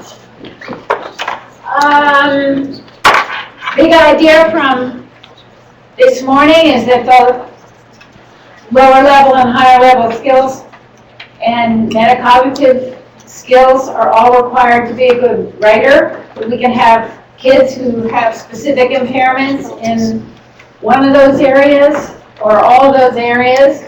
We can have proficient writers who develop skills in all of those areas. And it's a mistake, if I could just say the obvious, to have a writing curriculum that only focuses on one aspect of writing, because in order to get the best result, we've got to somehow deal with all of those critical aspects of writing in order to weave those threads together of what competent writing is made up of. And it's a long-term process and very challenging for many students. Okay, so I'm just going to hit you with a little more research here so that you know that there is, even though it's not as researched as reading, the whole process of writing production and writing development has a pretty substantial body of work to support what we're saying. Of course, there's the paper by the meta-analysis by Graham and Perrin, 2007, called Writing Next, that was focused on how to teach kids at the middle school level and up. And then they did another version of that meta-analysis for the Journal of, I think, the Journal of Educational Psychology in 2011 or 2012. So there are two meta-analyses by Graham.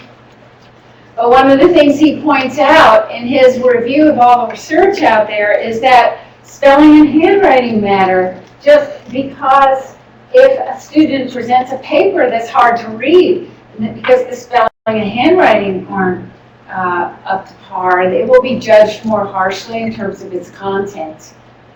We like neatness and accuracy, and that's an obstacle to evaluating content if those things aren't there. And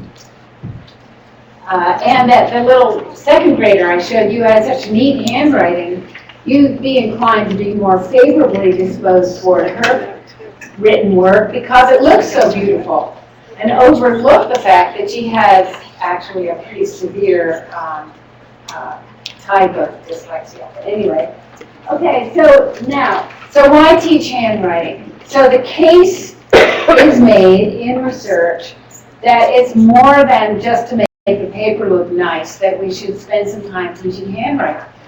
And it's surprising to me that state school boards are taking up this issue. I don't know if this is happening in Utah. Should we teach handwriting anymore? Isn't it just enough to teach kids keyboarding? Should we bother to teach cursive? And in some states, I know they're passing state laws about how you have to teach one thing or another. Well, what the research says is that it is important that kids learn how to form the letters properly and that they develop fluency. As someone already mentioned this morning, that handwriting fluency allows kids to have the attentional capacity for those higher level language skills that we've been describing. If kids are laboring over which way their pencil goes to make an O, whether it goes this way or this way, that's that much attention that's been drawn away from being able to keep the larger goal of writing in mind. So legible handwriting is important to teach. Automatic letter formation and handwriting fluency, as Ginger Bringer said, it contributes unique variance to composition, quantity, and quality through grade 6. It's been demonstrated. And here's just some more research for you. I don't want to belabor this, but here we have a Graham's study on handwriting fluency, how important it is. Deb McCutcheon, 1996, on transcription skills, demanding more effort and attention in children than in adults. So this is very important when we're talking about the Common Core, trying to make sense out of what to do with a Common Core that basically only talks about higher level language functions under the writing part. Well, But we have all this research that says that these transcription skills and handwriting and spelling contribute unique variance to be able to do that. They're very important. We can't relegate them to some position of unimportance or irrelevance because the Common Core only makes statements about higher level language skills. And here's another one. Paranik and Alateva, Stephanie Alateva is a great researcher. Lower order transcription skills underlie higher order text generation beginning in kindergarten. Okay, so what these researchers are saying is that just as with reading, you can't put the cart before the horse. Yes, it's really nice to have lofty standards for higher level composition, but to be able to do that, you have to have these lower level skills developed. And this is not just a philosophy of mine. This is very well supported by a series of studies by different researchers. Do you want to comment? I just have a question. Yeah. If with handwriting, I think that it's important that we use the automaticity with our letter formation. Yeah. Does it matter which direction I do it in? We've always said you start an O in this way and do it this way. We've taught kids that, but if they're fluent in the way that they already form those letters, but they're not getting stuck by that automaticity, do I need to go back and teach them correct letter formation? Okay, the question is, do you need to reteach letter formation if kids are going clockwise and they should be going counterclockwise and so on? That's a tough question. I mean, the answer really is it should be taught correctly from the beginning. And there's a reason for that, because letter formation, as we teach it properly, contributes to fluency. When kids start making a letter the wrong way, say they're going clockwise with a round letter, actually it slows them down because then it doesn't flow from left to right as well. That's the problem with it. Whether you reteach it or not, I think it depends on the age of the students and how ingrained those habits are. I would say, in general, make an attempt at reteaching. It is important. If you have enough time, it does pay off. Now, what you may need to do, for example, is instead of bothering with manuscript all over again, just shift to cursive and try to teach them cursive the correct way, where it will flow from left to right and the letters will be connected. But then there's this apparently big controversy about teaching cursive, and so much so that states like Tennessee told me, don't even open your mouth about this, you know. It's because it becomes political somehow. But let's leave the politics out and just look at the research. There is an advantage to being able to write left to right with fluency and connect the letters. So if we can teach kids that, great. If it's water over the dam and it's too late and we have to focus more on keyboarding, then we're left with that. But focus on doing it well in the beginning, and then we will have fewer problems to correct later on. That's the best advice I can give you. And then, you know, whether a student is teachable, try to teach them. See how much effort it's taking. See how amenable the student is. See if the student screams at you and says, I can't change it. You know, I think it's a student by student thing. All right, then spelling and writing. Here's more, more research. Composition is strongly related to spelling.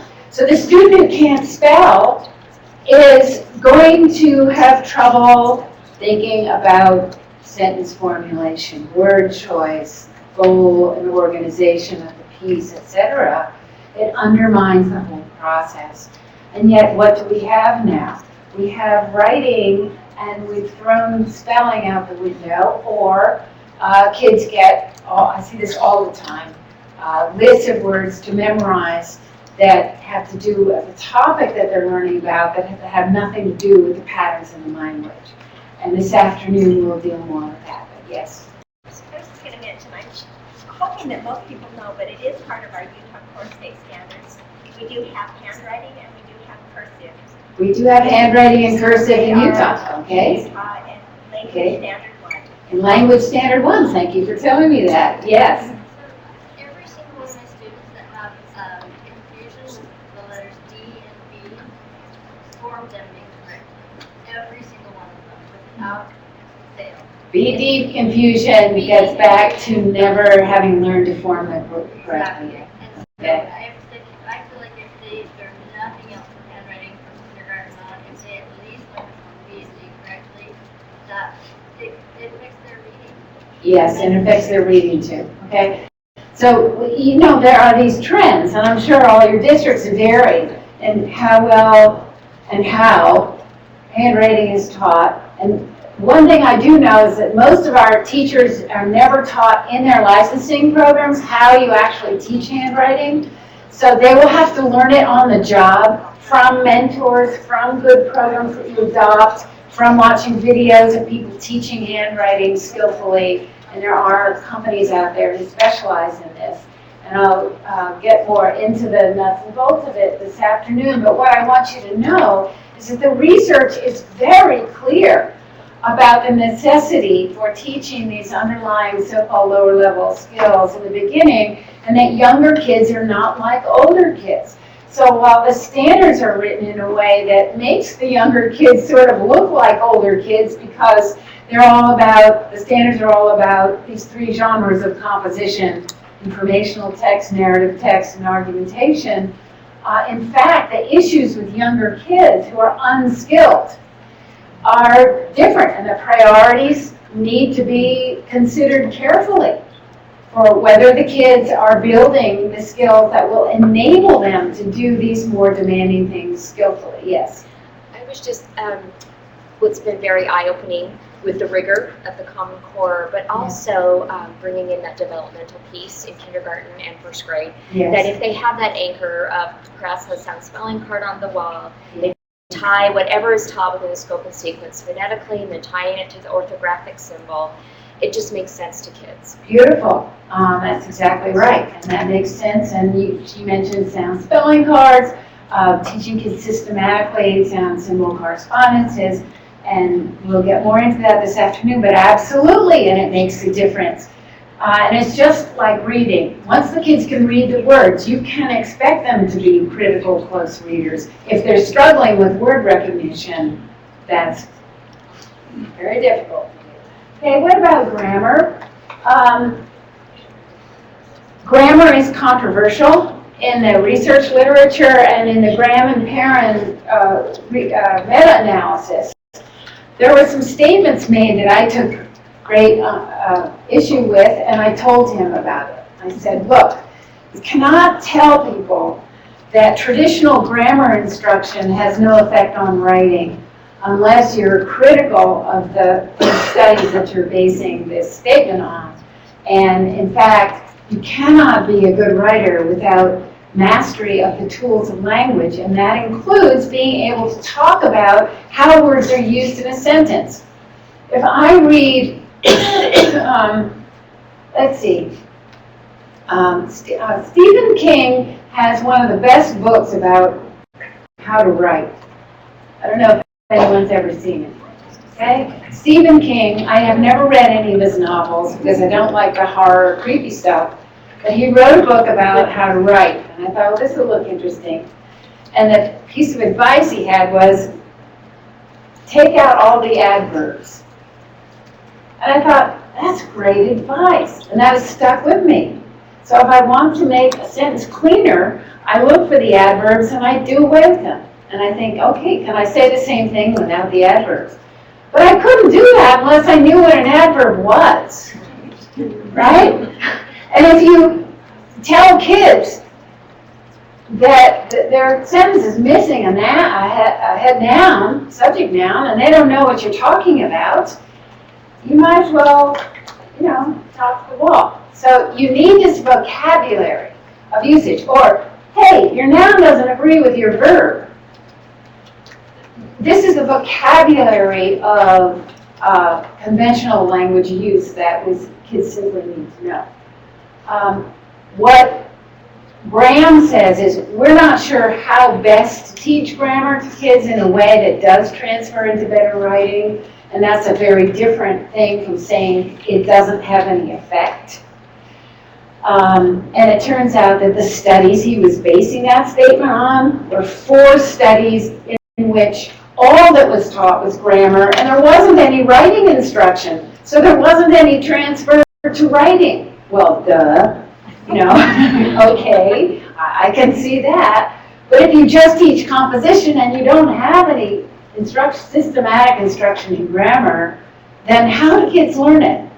On the fly? Well, on the fly doesn't work for 75% of our kids.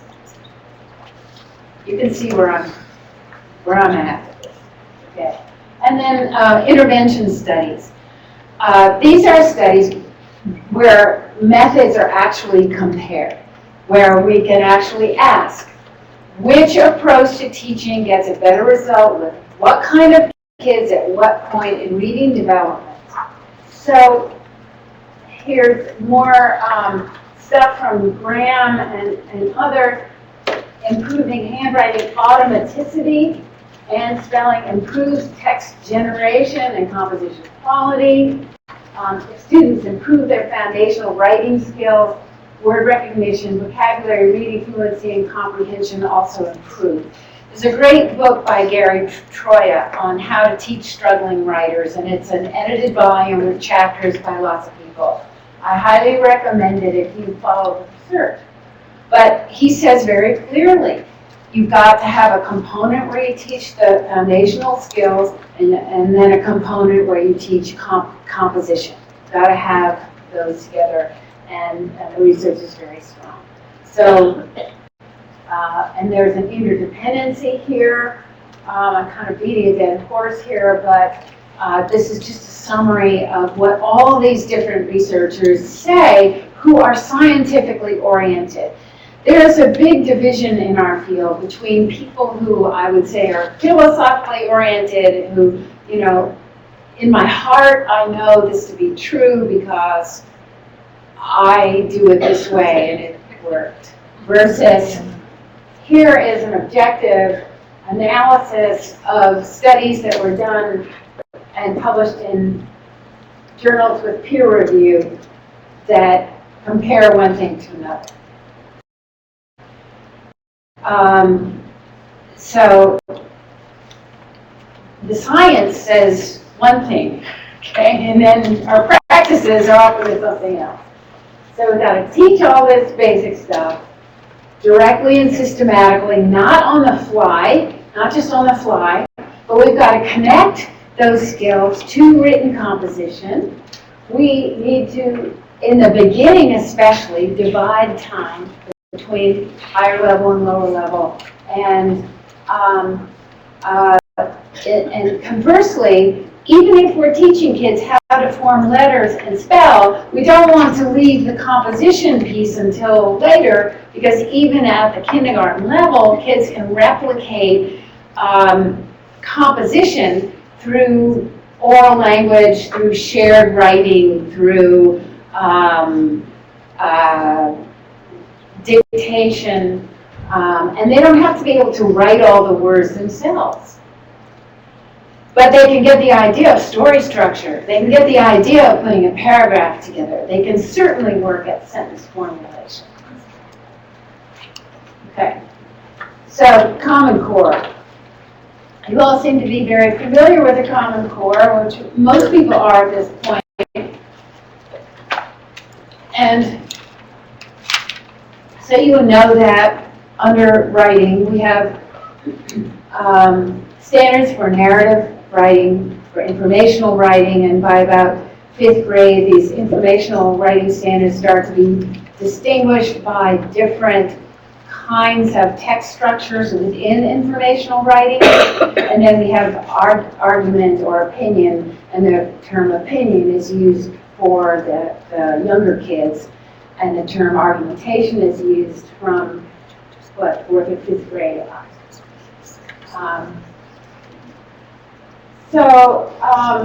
The expectation is, and this is, the standards come with a lot of lofty, lovely language that leave you saying, well, what exactly am I supposed to do, right? So each year in their writing, students should demonstrate increasing sophistication in all aspects of language use, from vocabulary and syntax to the development and organization of ideas, and they should address increasingly demanding content and sources. And that's nice.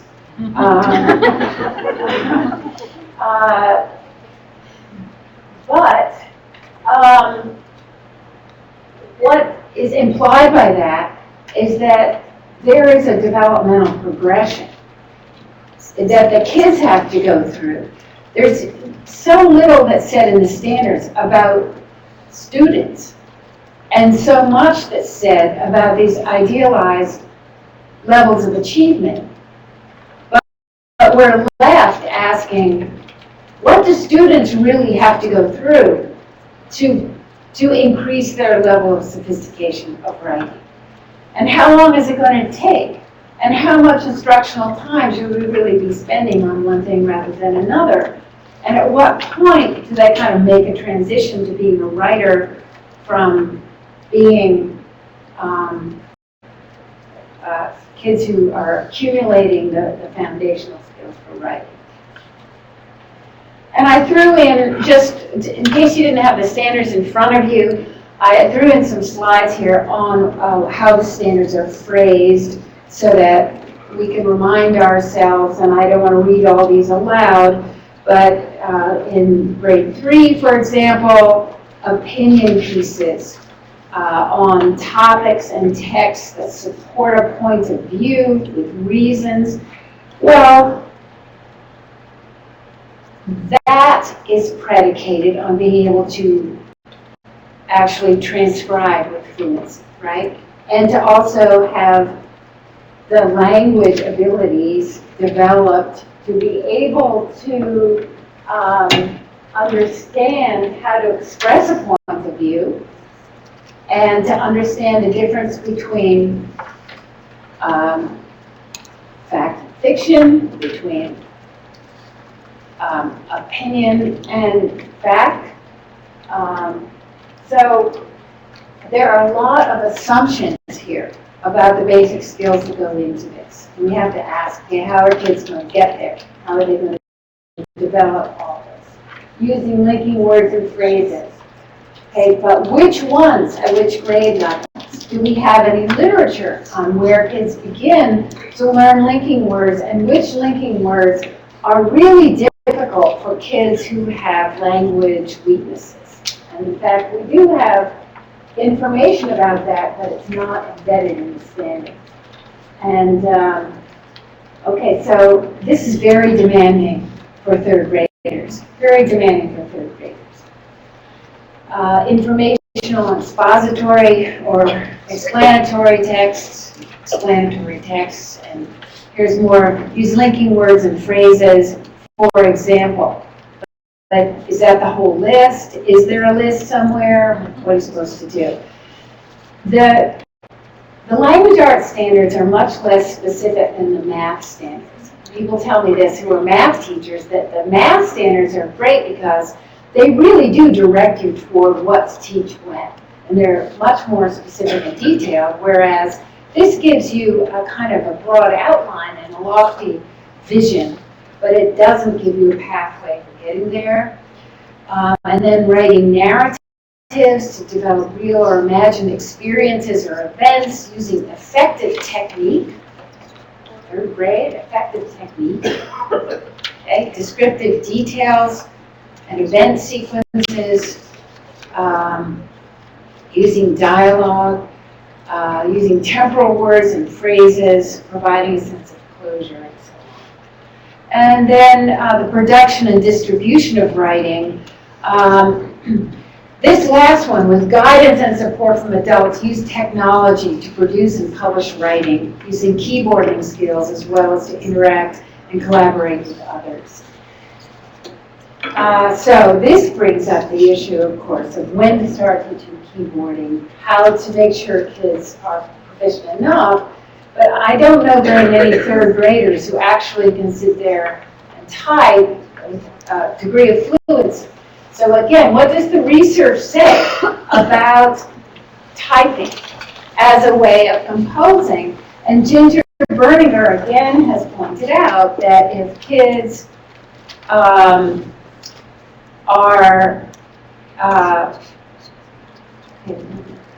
say. Okay, if kids are typing at less than 20 words a minute, they're much better off writing by hand than typing in order to compose. Because if they're hunting and pecking on the keyboard, they cannot, again, keep in mind all those higher level ideas and objectives that are articulated. And I have serious questions about this. I think that this was written without, this is one of the things in the standards that was put there without much research to support the idea that third graders on average can and should be able to type well enough to compose at this level. And what we may find is that this is just not a reasonable thing to expect. Especially with the research that shows that you have to be fairly fluent in order to be able to type and compose at the same time. In grade 5, I just stuck these slides in here. I'm not going to read them. And what they do is take each of these genres and elaborate further the level of sophistication that a 5th grader ought to be able to meet. But here's the opinion writing and so on. And when I look at these, I think, thinking about the kid who wrote about that remote control car at age 12, and he was a 7th grader. To get him to this level eventually would be a real achievement. And he has a long way to go. A long way to go. So, what are we going to do to make sense out of all this? Oh, yes. So we thought 3rd and 5th. So what happens to kindergarten? Kindergarten. And we have to change those expectations yes. a lot. Yes. Okay. Well, what happens in kindergarten, I think, is that you, for the sake of the students and the long-range potential of the students to actually turn into the kinds of writers that these standards envision, I think you have to take matters into your own hands and put more instructional time into the skill development that's going to pay off down the line. And I think, and this is you're probably never going to let me back in this state again, say this, but because the writing standards only talk about composition, and they say in kindergarten, well, the student can draw or dictate or write, doesn't really matter whether they can actually write, to formulate stories and informational text and opinions about things. I think what you need to do is make the foundational skills a priority in kindergarten. Make sure that there's sufficient time for letter formation, basic spelling skills, basic phonics skills, understanding what a sentence is, sentence formulation, and then introducing kids to ideas like the structure of a story with a storyboard and manipulating visuals and getting kids to talk through a story structure, create stories in shared writing experiences. I think shared writing is the key there because, meaning the teacher really does most of the writing. The students feed in their ideas. The students understand what is being transcribed in terms of the structure and the goal of the writing. They see that as a model. But to give kids a pencil and expect them to transcribe is not a reasonable thing to do because there hasn't been enough instructional time put on developing those foundational skills that will enable composition in these later grades. There's, for me, tremendous tension between the way the writing standards are written for grades K to 3 in particular and what the research tells us over and over again about the difficulty of writing, the multiple strands and components that go into writing, the amount of time it takes for kids to develop these, and the dependence of higher level composition on these lower level skills at these beginning stages. So I think what you do is find ways to engage kids in shared writing, because you want those kids to start being aware of what kind of text they're listening to or working with. You want the kids to have an idea of the elements of these different genres. You want them to know that when they're expressing an opinion about something, that's different from an informational text, which is factual reporting of something that is, you know, documented truth about something. And they can get that, but to expect them to do the transcription part, it's not wise. It's not wise because the expectations are placed on something they're not ready to do, and what's going to be the consequence of that? It's going to be kids who are unskilled, and kids who hate to write, and kids who feel like failures.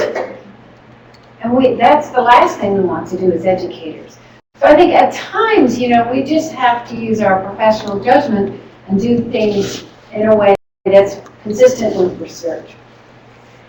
And so what I like to point out is that these foundational skills are there in the standards that nobody's paying any attention to. They're in the language standards. The language standards, what are those? Everybody's focused on the literature standards. Okay, letter naming, letter formation doesn't seem to make it into anything, but sentence structure, word use, grammatical concepts, and they're all sort of named as if it's just something you can accomplish in a few minutes on the side or something like that. And that's what's the matter here. The relative difficulty of these things is underestimated. The standards are written, and it says over and over again in the reading standards, kids should be reading at grade level or above. Well, that's nice. In Lake Wobegon, that's what they do. All the kids are above average. In reality, half the kids are below average, and the lower 40% are going to progress more slowly and need a lot more practice and a lot more systematic explicit instruction. A lot of them need an archer, and that is what's going to get them down the road as far as they can get. So, we've got to be sensible about this. And I think where things aren't adding up and don't make sense and are unfair and unwise, we have to speak up and propose alternatives. And I'm glad that the Utah standards, what is it, 1? Thank you, talk about these things. So in a way, you can just choose to focus on the things that you know are going to have bigger payoff. Then spelling is, as usual, treated as if something that ought to just be kind of learned, by osmosis, and it's embedded in the Reading Foundation's standards, but what we need is a Writing Foundation's standards piece that lays this out and that says, you've got to do both of these things instead of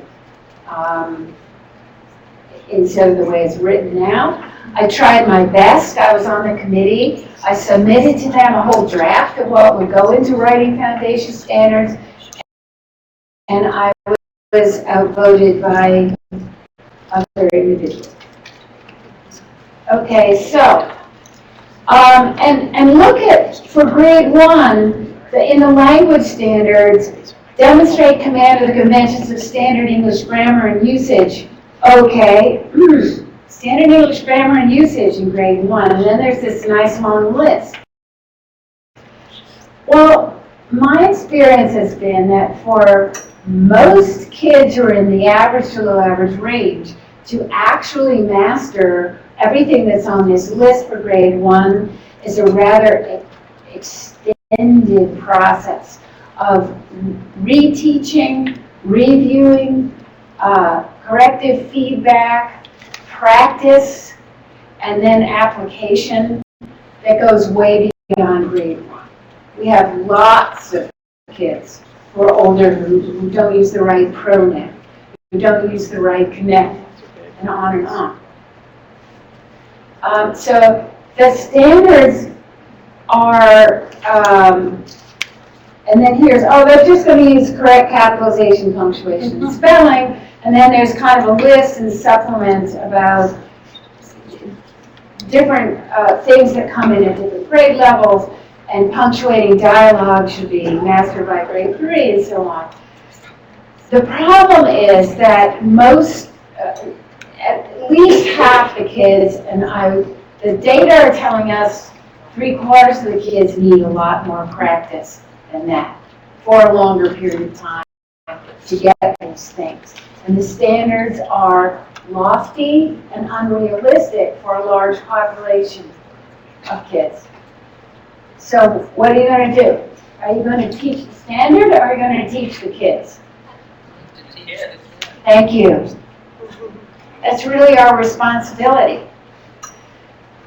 And, and we're going to give them a lot of practice and have them write a lot more than they've been writing, and that will help.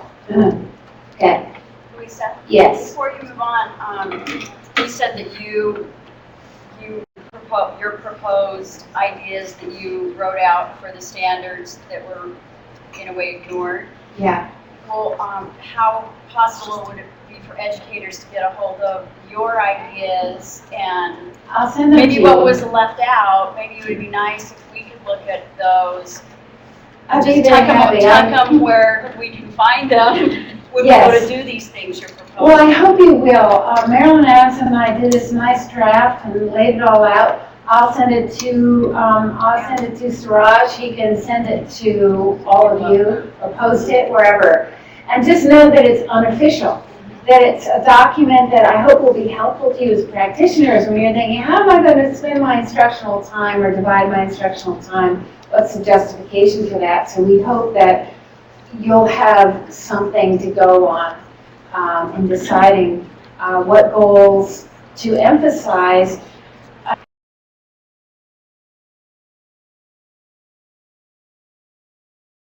How much practice it takes for kids, and how all these elements that are so blithely listed for many kids are a lot of work for kids to get.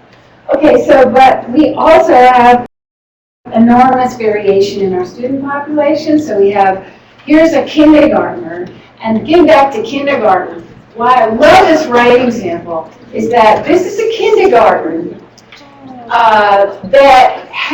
where the teacher did everything that you were describing from day one. Those kids came into that classroom, they learned phoneme wrapping correspondences, they had sound symbol cards, they learned how to write the high-frequency words, they learned how to form the letters. They also learned about story structure. So by about April of kindergarten, she had them all make up their own fairy tales. And this one goes, once upon a time, there was a princess. She was locked in the highest castle. The witch came to kill her, but she did not, but the prince, and then it went on for 3 more pages. And of course, these kids were so fluent that they didn't know where to stop. And of course, it was a great demonstration of how, if you teach the foundational skills, the fluency comes, and then it's a matter of teaching the kids to contain this beast of the verbiage. But when the student came into kindergarten, the student was unable to write the alphabet. This was a blue-collar community outside of Boston where most of the parents were factory workers. They were not college educated. They didn't read to their kids. The kids came into kindergarten not knowing the alphabet, not knowing how to write their names.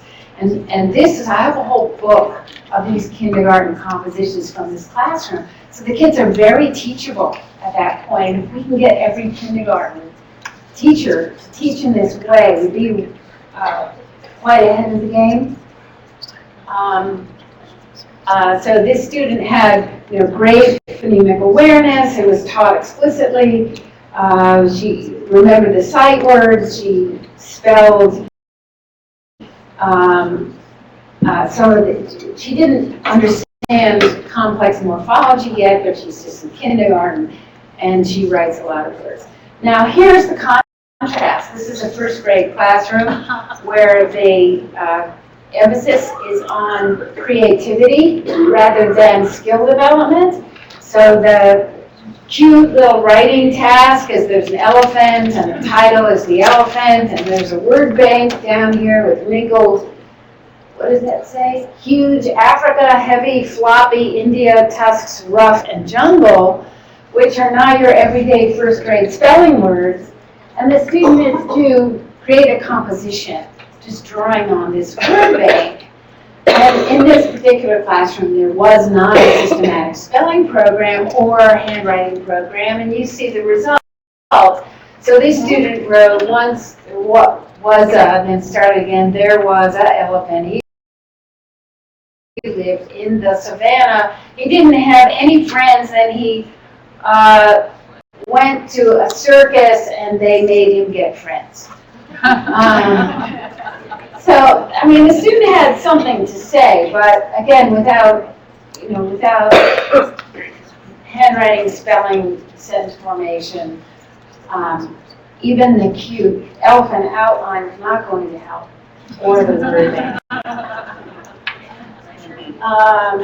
Okay, and then here's a third grade student. This was from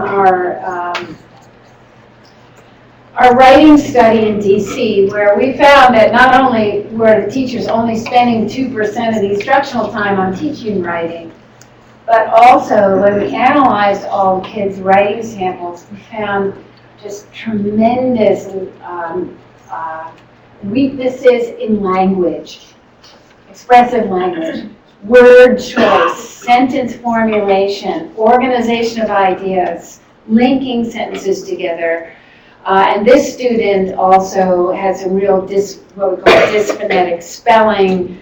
And this is something about my best friend is whoever it was, and somebody because they made me feel like a good friend, which is nice. And I want to take them to some place, and I think it's something world and something roller coaster maybe, and we will go eat ice cream and go to the skating rink, and we will go home and ring and rink. It's interesting to me that the k on the end of that is not received and so on. And the question we had before is, when the student doesn't even know how to form the letters in the third grade, well, this is so difficult to read. I would say that you would have to spend some time making sure the student really can form the letters and link them together, and that legibility is important.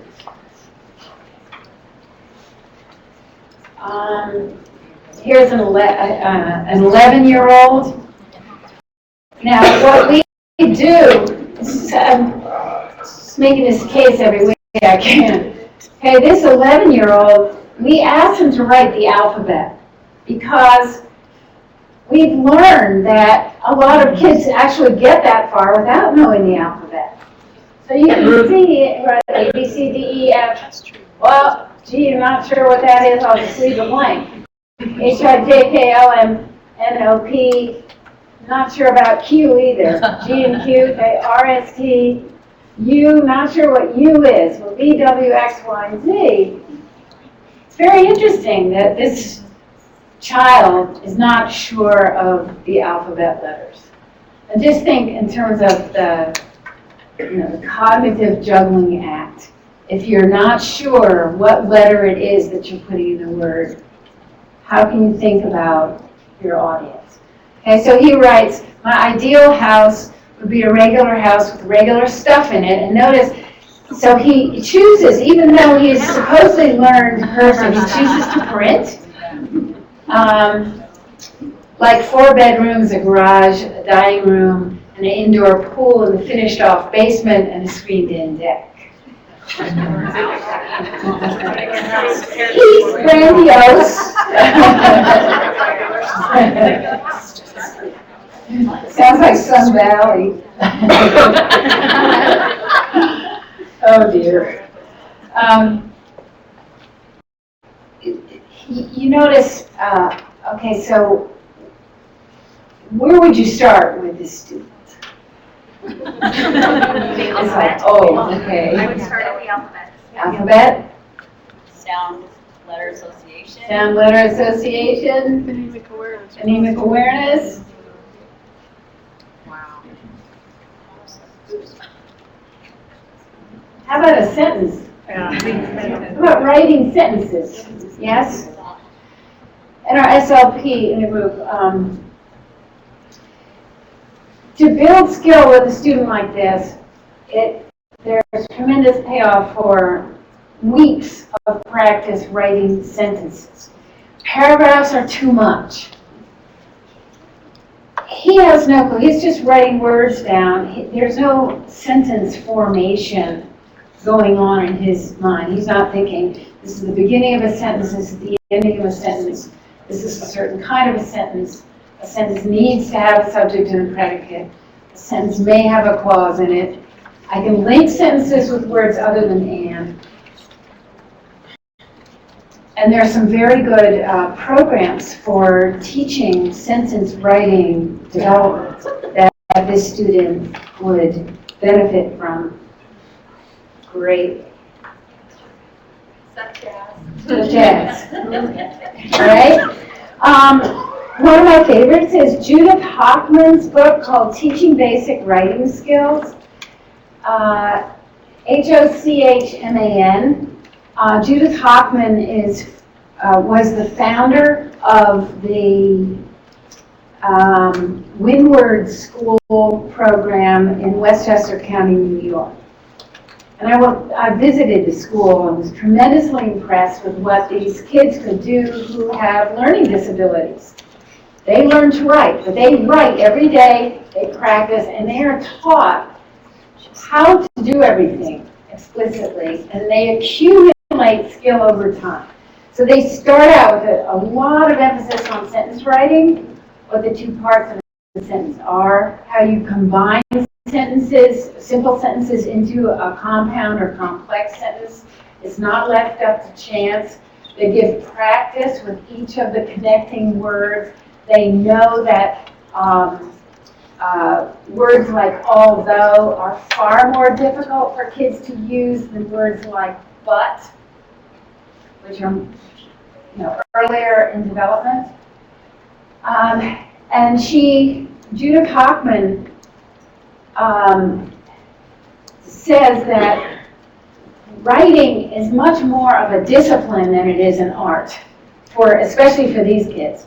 That is, they have to learn to wrestle with these words and get control over them. And they need the tools to do that.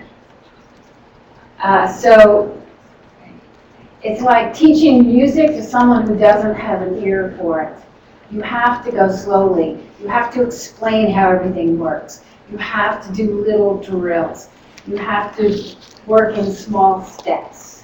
And eventually you get to the point where the kids can write a several paragraph essay and do a really good job at it, and where they actually can do some of the things that are written in the standards.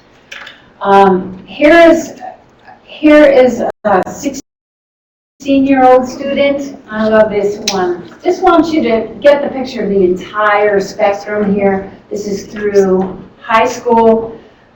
And this student was given a topic and told to write a multi-paragraph essay expressing his opinion or arguing on behalf of what the perfect age would be. So he says the perfect age is to be 25 years old because that is when you have a real girlfriend that is perfect for you. And hopefully she is pretty and nice. Also because you can pay less on car insurance and some other things. Some other reasons is so you can get a better job, make more money, have your own house and boat or whatever, be famous at something, reach your peak of most things. Also, get close to marriage and have kids. Forget everything bad that happened when you were younger. Get engaged to a perfect girl for you. That's all I can think of. So I can't wait till I'm 25.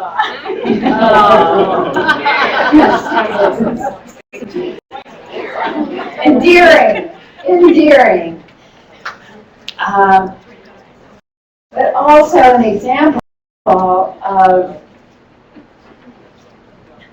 that we can teach kids to compose in paragraphs and teach them about introductory sentences and concluding sentences, and we can teach them a lot, but the reality is that kids with these kinds of learning difficulties are probably going to have persistent problems with spelling, with sentence formulation. Notice that he resorts to empty words like stuff when he can't come up with better words. And these are going to be persistent difficulties. So again, the issue is, what is success for this student? Is it being able to manage, say, the production of a report or a memo that he would do in a job or business that requires him to document what his work has been about? How is he going to do that? Because we're not going to cure him before he gets out of school. And he's not a candidate for a liberal arts kind of college. He is a candidate for an apprenticeship or a career preparation and something that he can do, but he wants out of academics in a traditional sense. So is it appropriate? Again, we've got to modify some of our expectations to fit the student and the student's needs and abilities, and talk in terms of what is realistic and appropriate for students to achieve in their written expression, and give them the tools to manage in the real world when they have a learning disability like this. Teach them the tools to manage using technology, using proofreaders, using assistants who can write things for them, because this is an example of a student who has worked very hard, been in an outstanding school with outstanding teachers, and this is a very good piece from him. Okay. So a couple more things before we just have a few minutes just to talk. The writing workshop approach, meaning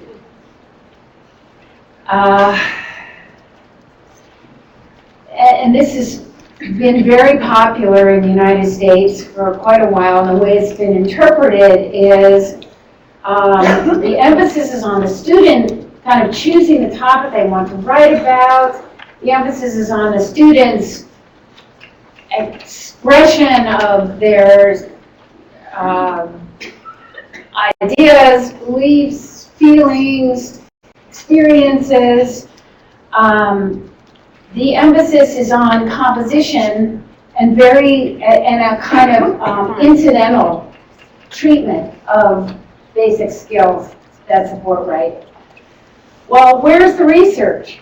There are lots of books about Writer's Workshop and very little research that actually documents who it works for, and how well it works. In Steve Graham's meta-analysis, he looked at this and he said that only the very most highly trained and skilled teachers were actually being successful with the writer's workshop approach.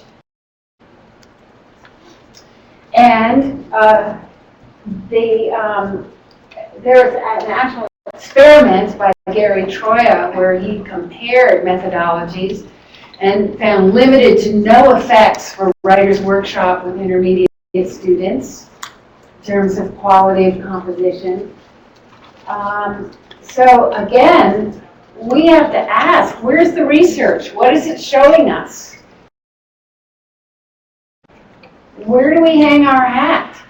And you may have a very enthusiastic person who, thinks differently, but you have to say, where's the evidence? Where's the research for what you're advising us to do? The reality is, the research shows something else. I think there's some positive instructional shifts of the Common Core after expressing my reservations here. One is, it is a good idea to have teacher-directed writing for a purpose. And that idea of the teacher being in command of the purpose and requiring the students to know the purpose is very important. And it kind of gets us away from journaling, where the teachers just give the kids an open blue book and say, you have 20 minutes to write, go for it. This is very different, and the emphasis on expository text is great because that fits with the real world. Very few of us are going to be novelists. And the emphasis on logic and evidence and analysis is great because these are thought processes that we need to characterize our students. The requiring of text structure, differentiation and mastery and expectations around text structure is very constructive. And then the promotion of writing in response to reading is excellent because we have so much evidence that it helps with reading comprehension to write about something. This afternoon, I'm going to emphasize the importance of giving kids a common prompt to write about. And one of the types of prompts that I think is really powerful is great art. We have let go of arts education in many of our schools for funding reasons, for time reasons. And one way to bring art back into the lives of kids and educate them about great American artists, great European artists, the antiquities, or whatever, is to give them a stimulus to write about that is a great picture. Instead of just a photograph of a cute kitten or something like that, this is a Winslow Homer painting that I'm particularly fond of and used in my own writing classes years ago. And it's called The Story, yes, okay, there it is right there, the Gulf Stream. And what's so wonderful about it is its ambiguity. Here's this guy, there are all these sharks in the foreground. He's obviously lost control over this sailing vessel. He's a helpless rider on this, what's left of his boat. But in the way distance, there's a ship, and in the way distance over there, there's a typhoon. And you don't know which one is coming or going. You don't know whether he's going to be swallowed up or whether he's going to be saved. You know he's been through a lot already, but you don't know what's going to happen. So it leaves a lot to talk about for kids. When we talk about teacher-directed writing, one of the things we could do is use a stimulus like this, but then instead of doing what I did in the old days, which was say, oh, let's write about this, what do you think about it? the difference that the Common Core is driving right now is I, as a teacher, would make a choice about genre. I would make a choice about whether I wanted a narrative, whether I wanted an expository piece, whether I wanted an opinion from the kids. And I would make that choice on the basis of the whole curriculum that I had and what they needed to practice, what they had practiced. So if you were going to have the kids write a narrative, you could even put more boundaries around that. You know, the theme is going to be man versus nature and the narrative, and then you have the kids talk it out, come up with structure. But you could use this for an expository piece. How would you survive if you were that guy? Or since this was painted in the 1880s,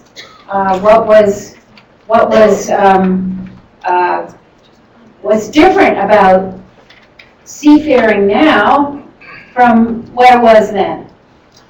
Or it could be an opinion. What do you think this painter is saying about the meaning of life? I don't think I'd ask that of a kindergarten class, but I might ask it of a 6th grader. And since there's no simple answer to that, it becomes, you can structure it as an argument. I think the painter wanted us to think X, Y, or Z, and this is why. Yes? Well, maybe tie in like research a little bit about Homer and his experiences and how it might be. Yes, that'd be wonderful. And of course, it could become then a lesson in Winslow Homer, some background about him, the kinds of things he painted. The kids could see other pieces of his work. It would be wonderful. And then, okay, just a couple of slides. I'm going to wind this up on that you can read yourself on writing in response to reading. And I would say also writing in response to any common stimulus, like a piece of art or a piece of music that has cultural value and some enduring value as a work of art, is also good. So I'll just sum up here. What I hope I've been emphasizing is that in the Common Core, the relationships among these variables are obscured, and the language and conventions are divorced from composition in the way the standards are written, and that should not be the case for us in instruction. In fact, these foundational skills are difficult for kids to acquire. They take a long time to teach well. Kids need much more practice than the standards convey, and they can't just easily be acquired through just being asked to compose. We need to directly teach these skills in a cumulative way, even as we are also teaching kids about composition. Oral language and written language competencies are not distinguished enough in the standards. And one of the things we'll emphasize this afternoon is the importance of getting kids to talk about everything before they try to write. If they can't express themselves orally, how are they going to do it in writing? And then, depending on the outcome measures, many students are not going to rise to these idealistic levels. And then what? It's our responsibility to provide appropriate education, not only in special ed, but really to all our kids. Now that language is in special ed law, but appropriate education may for one student be that they can write a complete sentence with a clause in it. For another, it may be that they can link two sentences together using a logical connecting word. For another, it may be that they can write a paragraph where the ideas are all about the same big idea. And those adaptations need to be made on behalf of students, taking into account this reality that writing is the most difficult language skill that we ask kids to acquire over time. So I'm sure I've left you with a lot of quandaries, but I think concretely these are things we could do to fix some of this. rather than have people throw out the standards, I'm hoping there'll be another iteration at some point where we have a foundations section, and I'll certainly send all of you what we drafted that never made it in there. And I think we need guidelines that we don't have right now. Maybe this is a state level enterprise, but we need guidelines based on research for teaching to the full range of writing abilities, acknowledging that we have many students for whom the basics are tremendously taxing. And then we need to keep this up, the workshops and the training, and reinforce teachers for making the time to teach writing. So one dilemma you're going to have is how to get that instructional time. And maybe we can talk more about that this afternoon, that you may have to do things like have teachers only read selected student papers for each assignment that's given and sample and tell the kids, I don't know whose paper I'm going to pick to read tonight, but you all need to do the assignment. And then we need to be advocates when expectations seem to be unreasonable to the point that kids are really frustrated and teachers are really frustrated. It's time to step back and say, what's realistic? We can maintain standards that advance our students' skills, but as long as they're attainable and reasonable. Okay? So, what are your thoughts? We have a few minutes.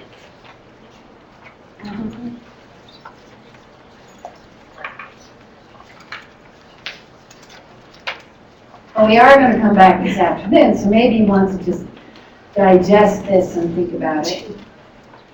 Anybody need to say something right now? Yes? Are you going to address at any point specific diagnoses like autism? If teaching autism is good, or teaching writing to children who have those language delays? Well, that's what this afternoon is about, is teaching writing. I will not talk about autism specifically. It's not really my area of expertise. But maybe there are other people here who can offer thoughts for that population in particular. My expertise is more in the area of dyslexia, language disability, dysgraphia, and just poor writers, of which we have lots.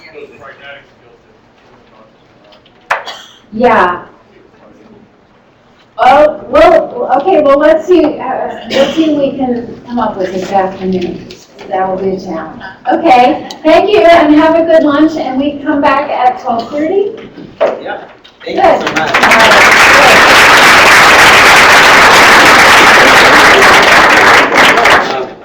Just being here this morning, Louisa, it reminded me a lot of some of the students I work with, maybe some of the students you're working with. The thought occurred to me, many of our students that we work with come to us with this idea and mindset, I'm not a very good writer. I think some of the things that we've learned today, maybe we can say to them, well, I can help you be a great rewriter. Yeah. And we learned some great things to do that. So let's give another nice hand. We'll start back up about 12:30, right back here. Now, some of you that are going to be coming back in the afternoon, we do not provide a lunch, but there are plenty of places within 5-6 minutes of here that you can walk to, and we'll plan on seeing you then. A couple of other things. There's going to be a Utah Council for Exceptional Children recruitment fair, special education recruitment fair on February 21st. There are some flyers over there, but that's going to be at the Murray High School from 6 to 8 p.m. that day. Just wanted to make you aware of that. Make sure you signed in when you came in, you've got your signature. And I think we want to see many of you this afternoon, so thank you so much. You're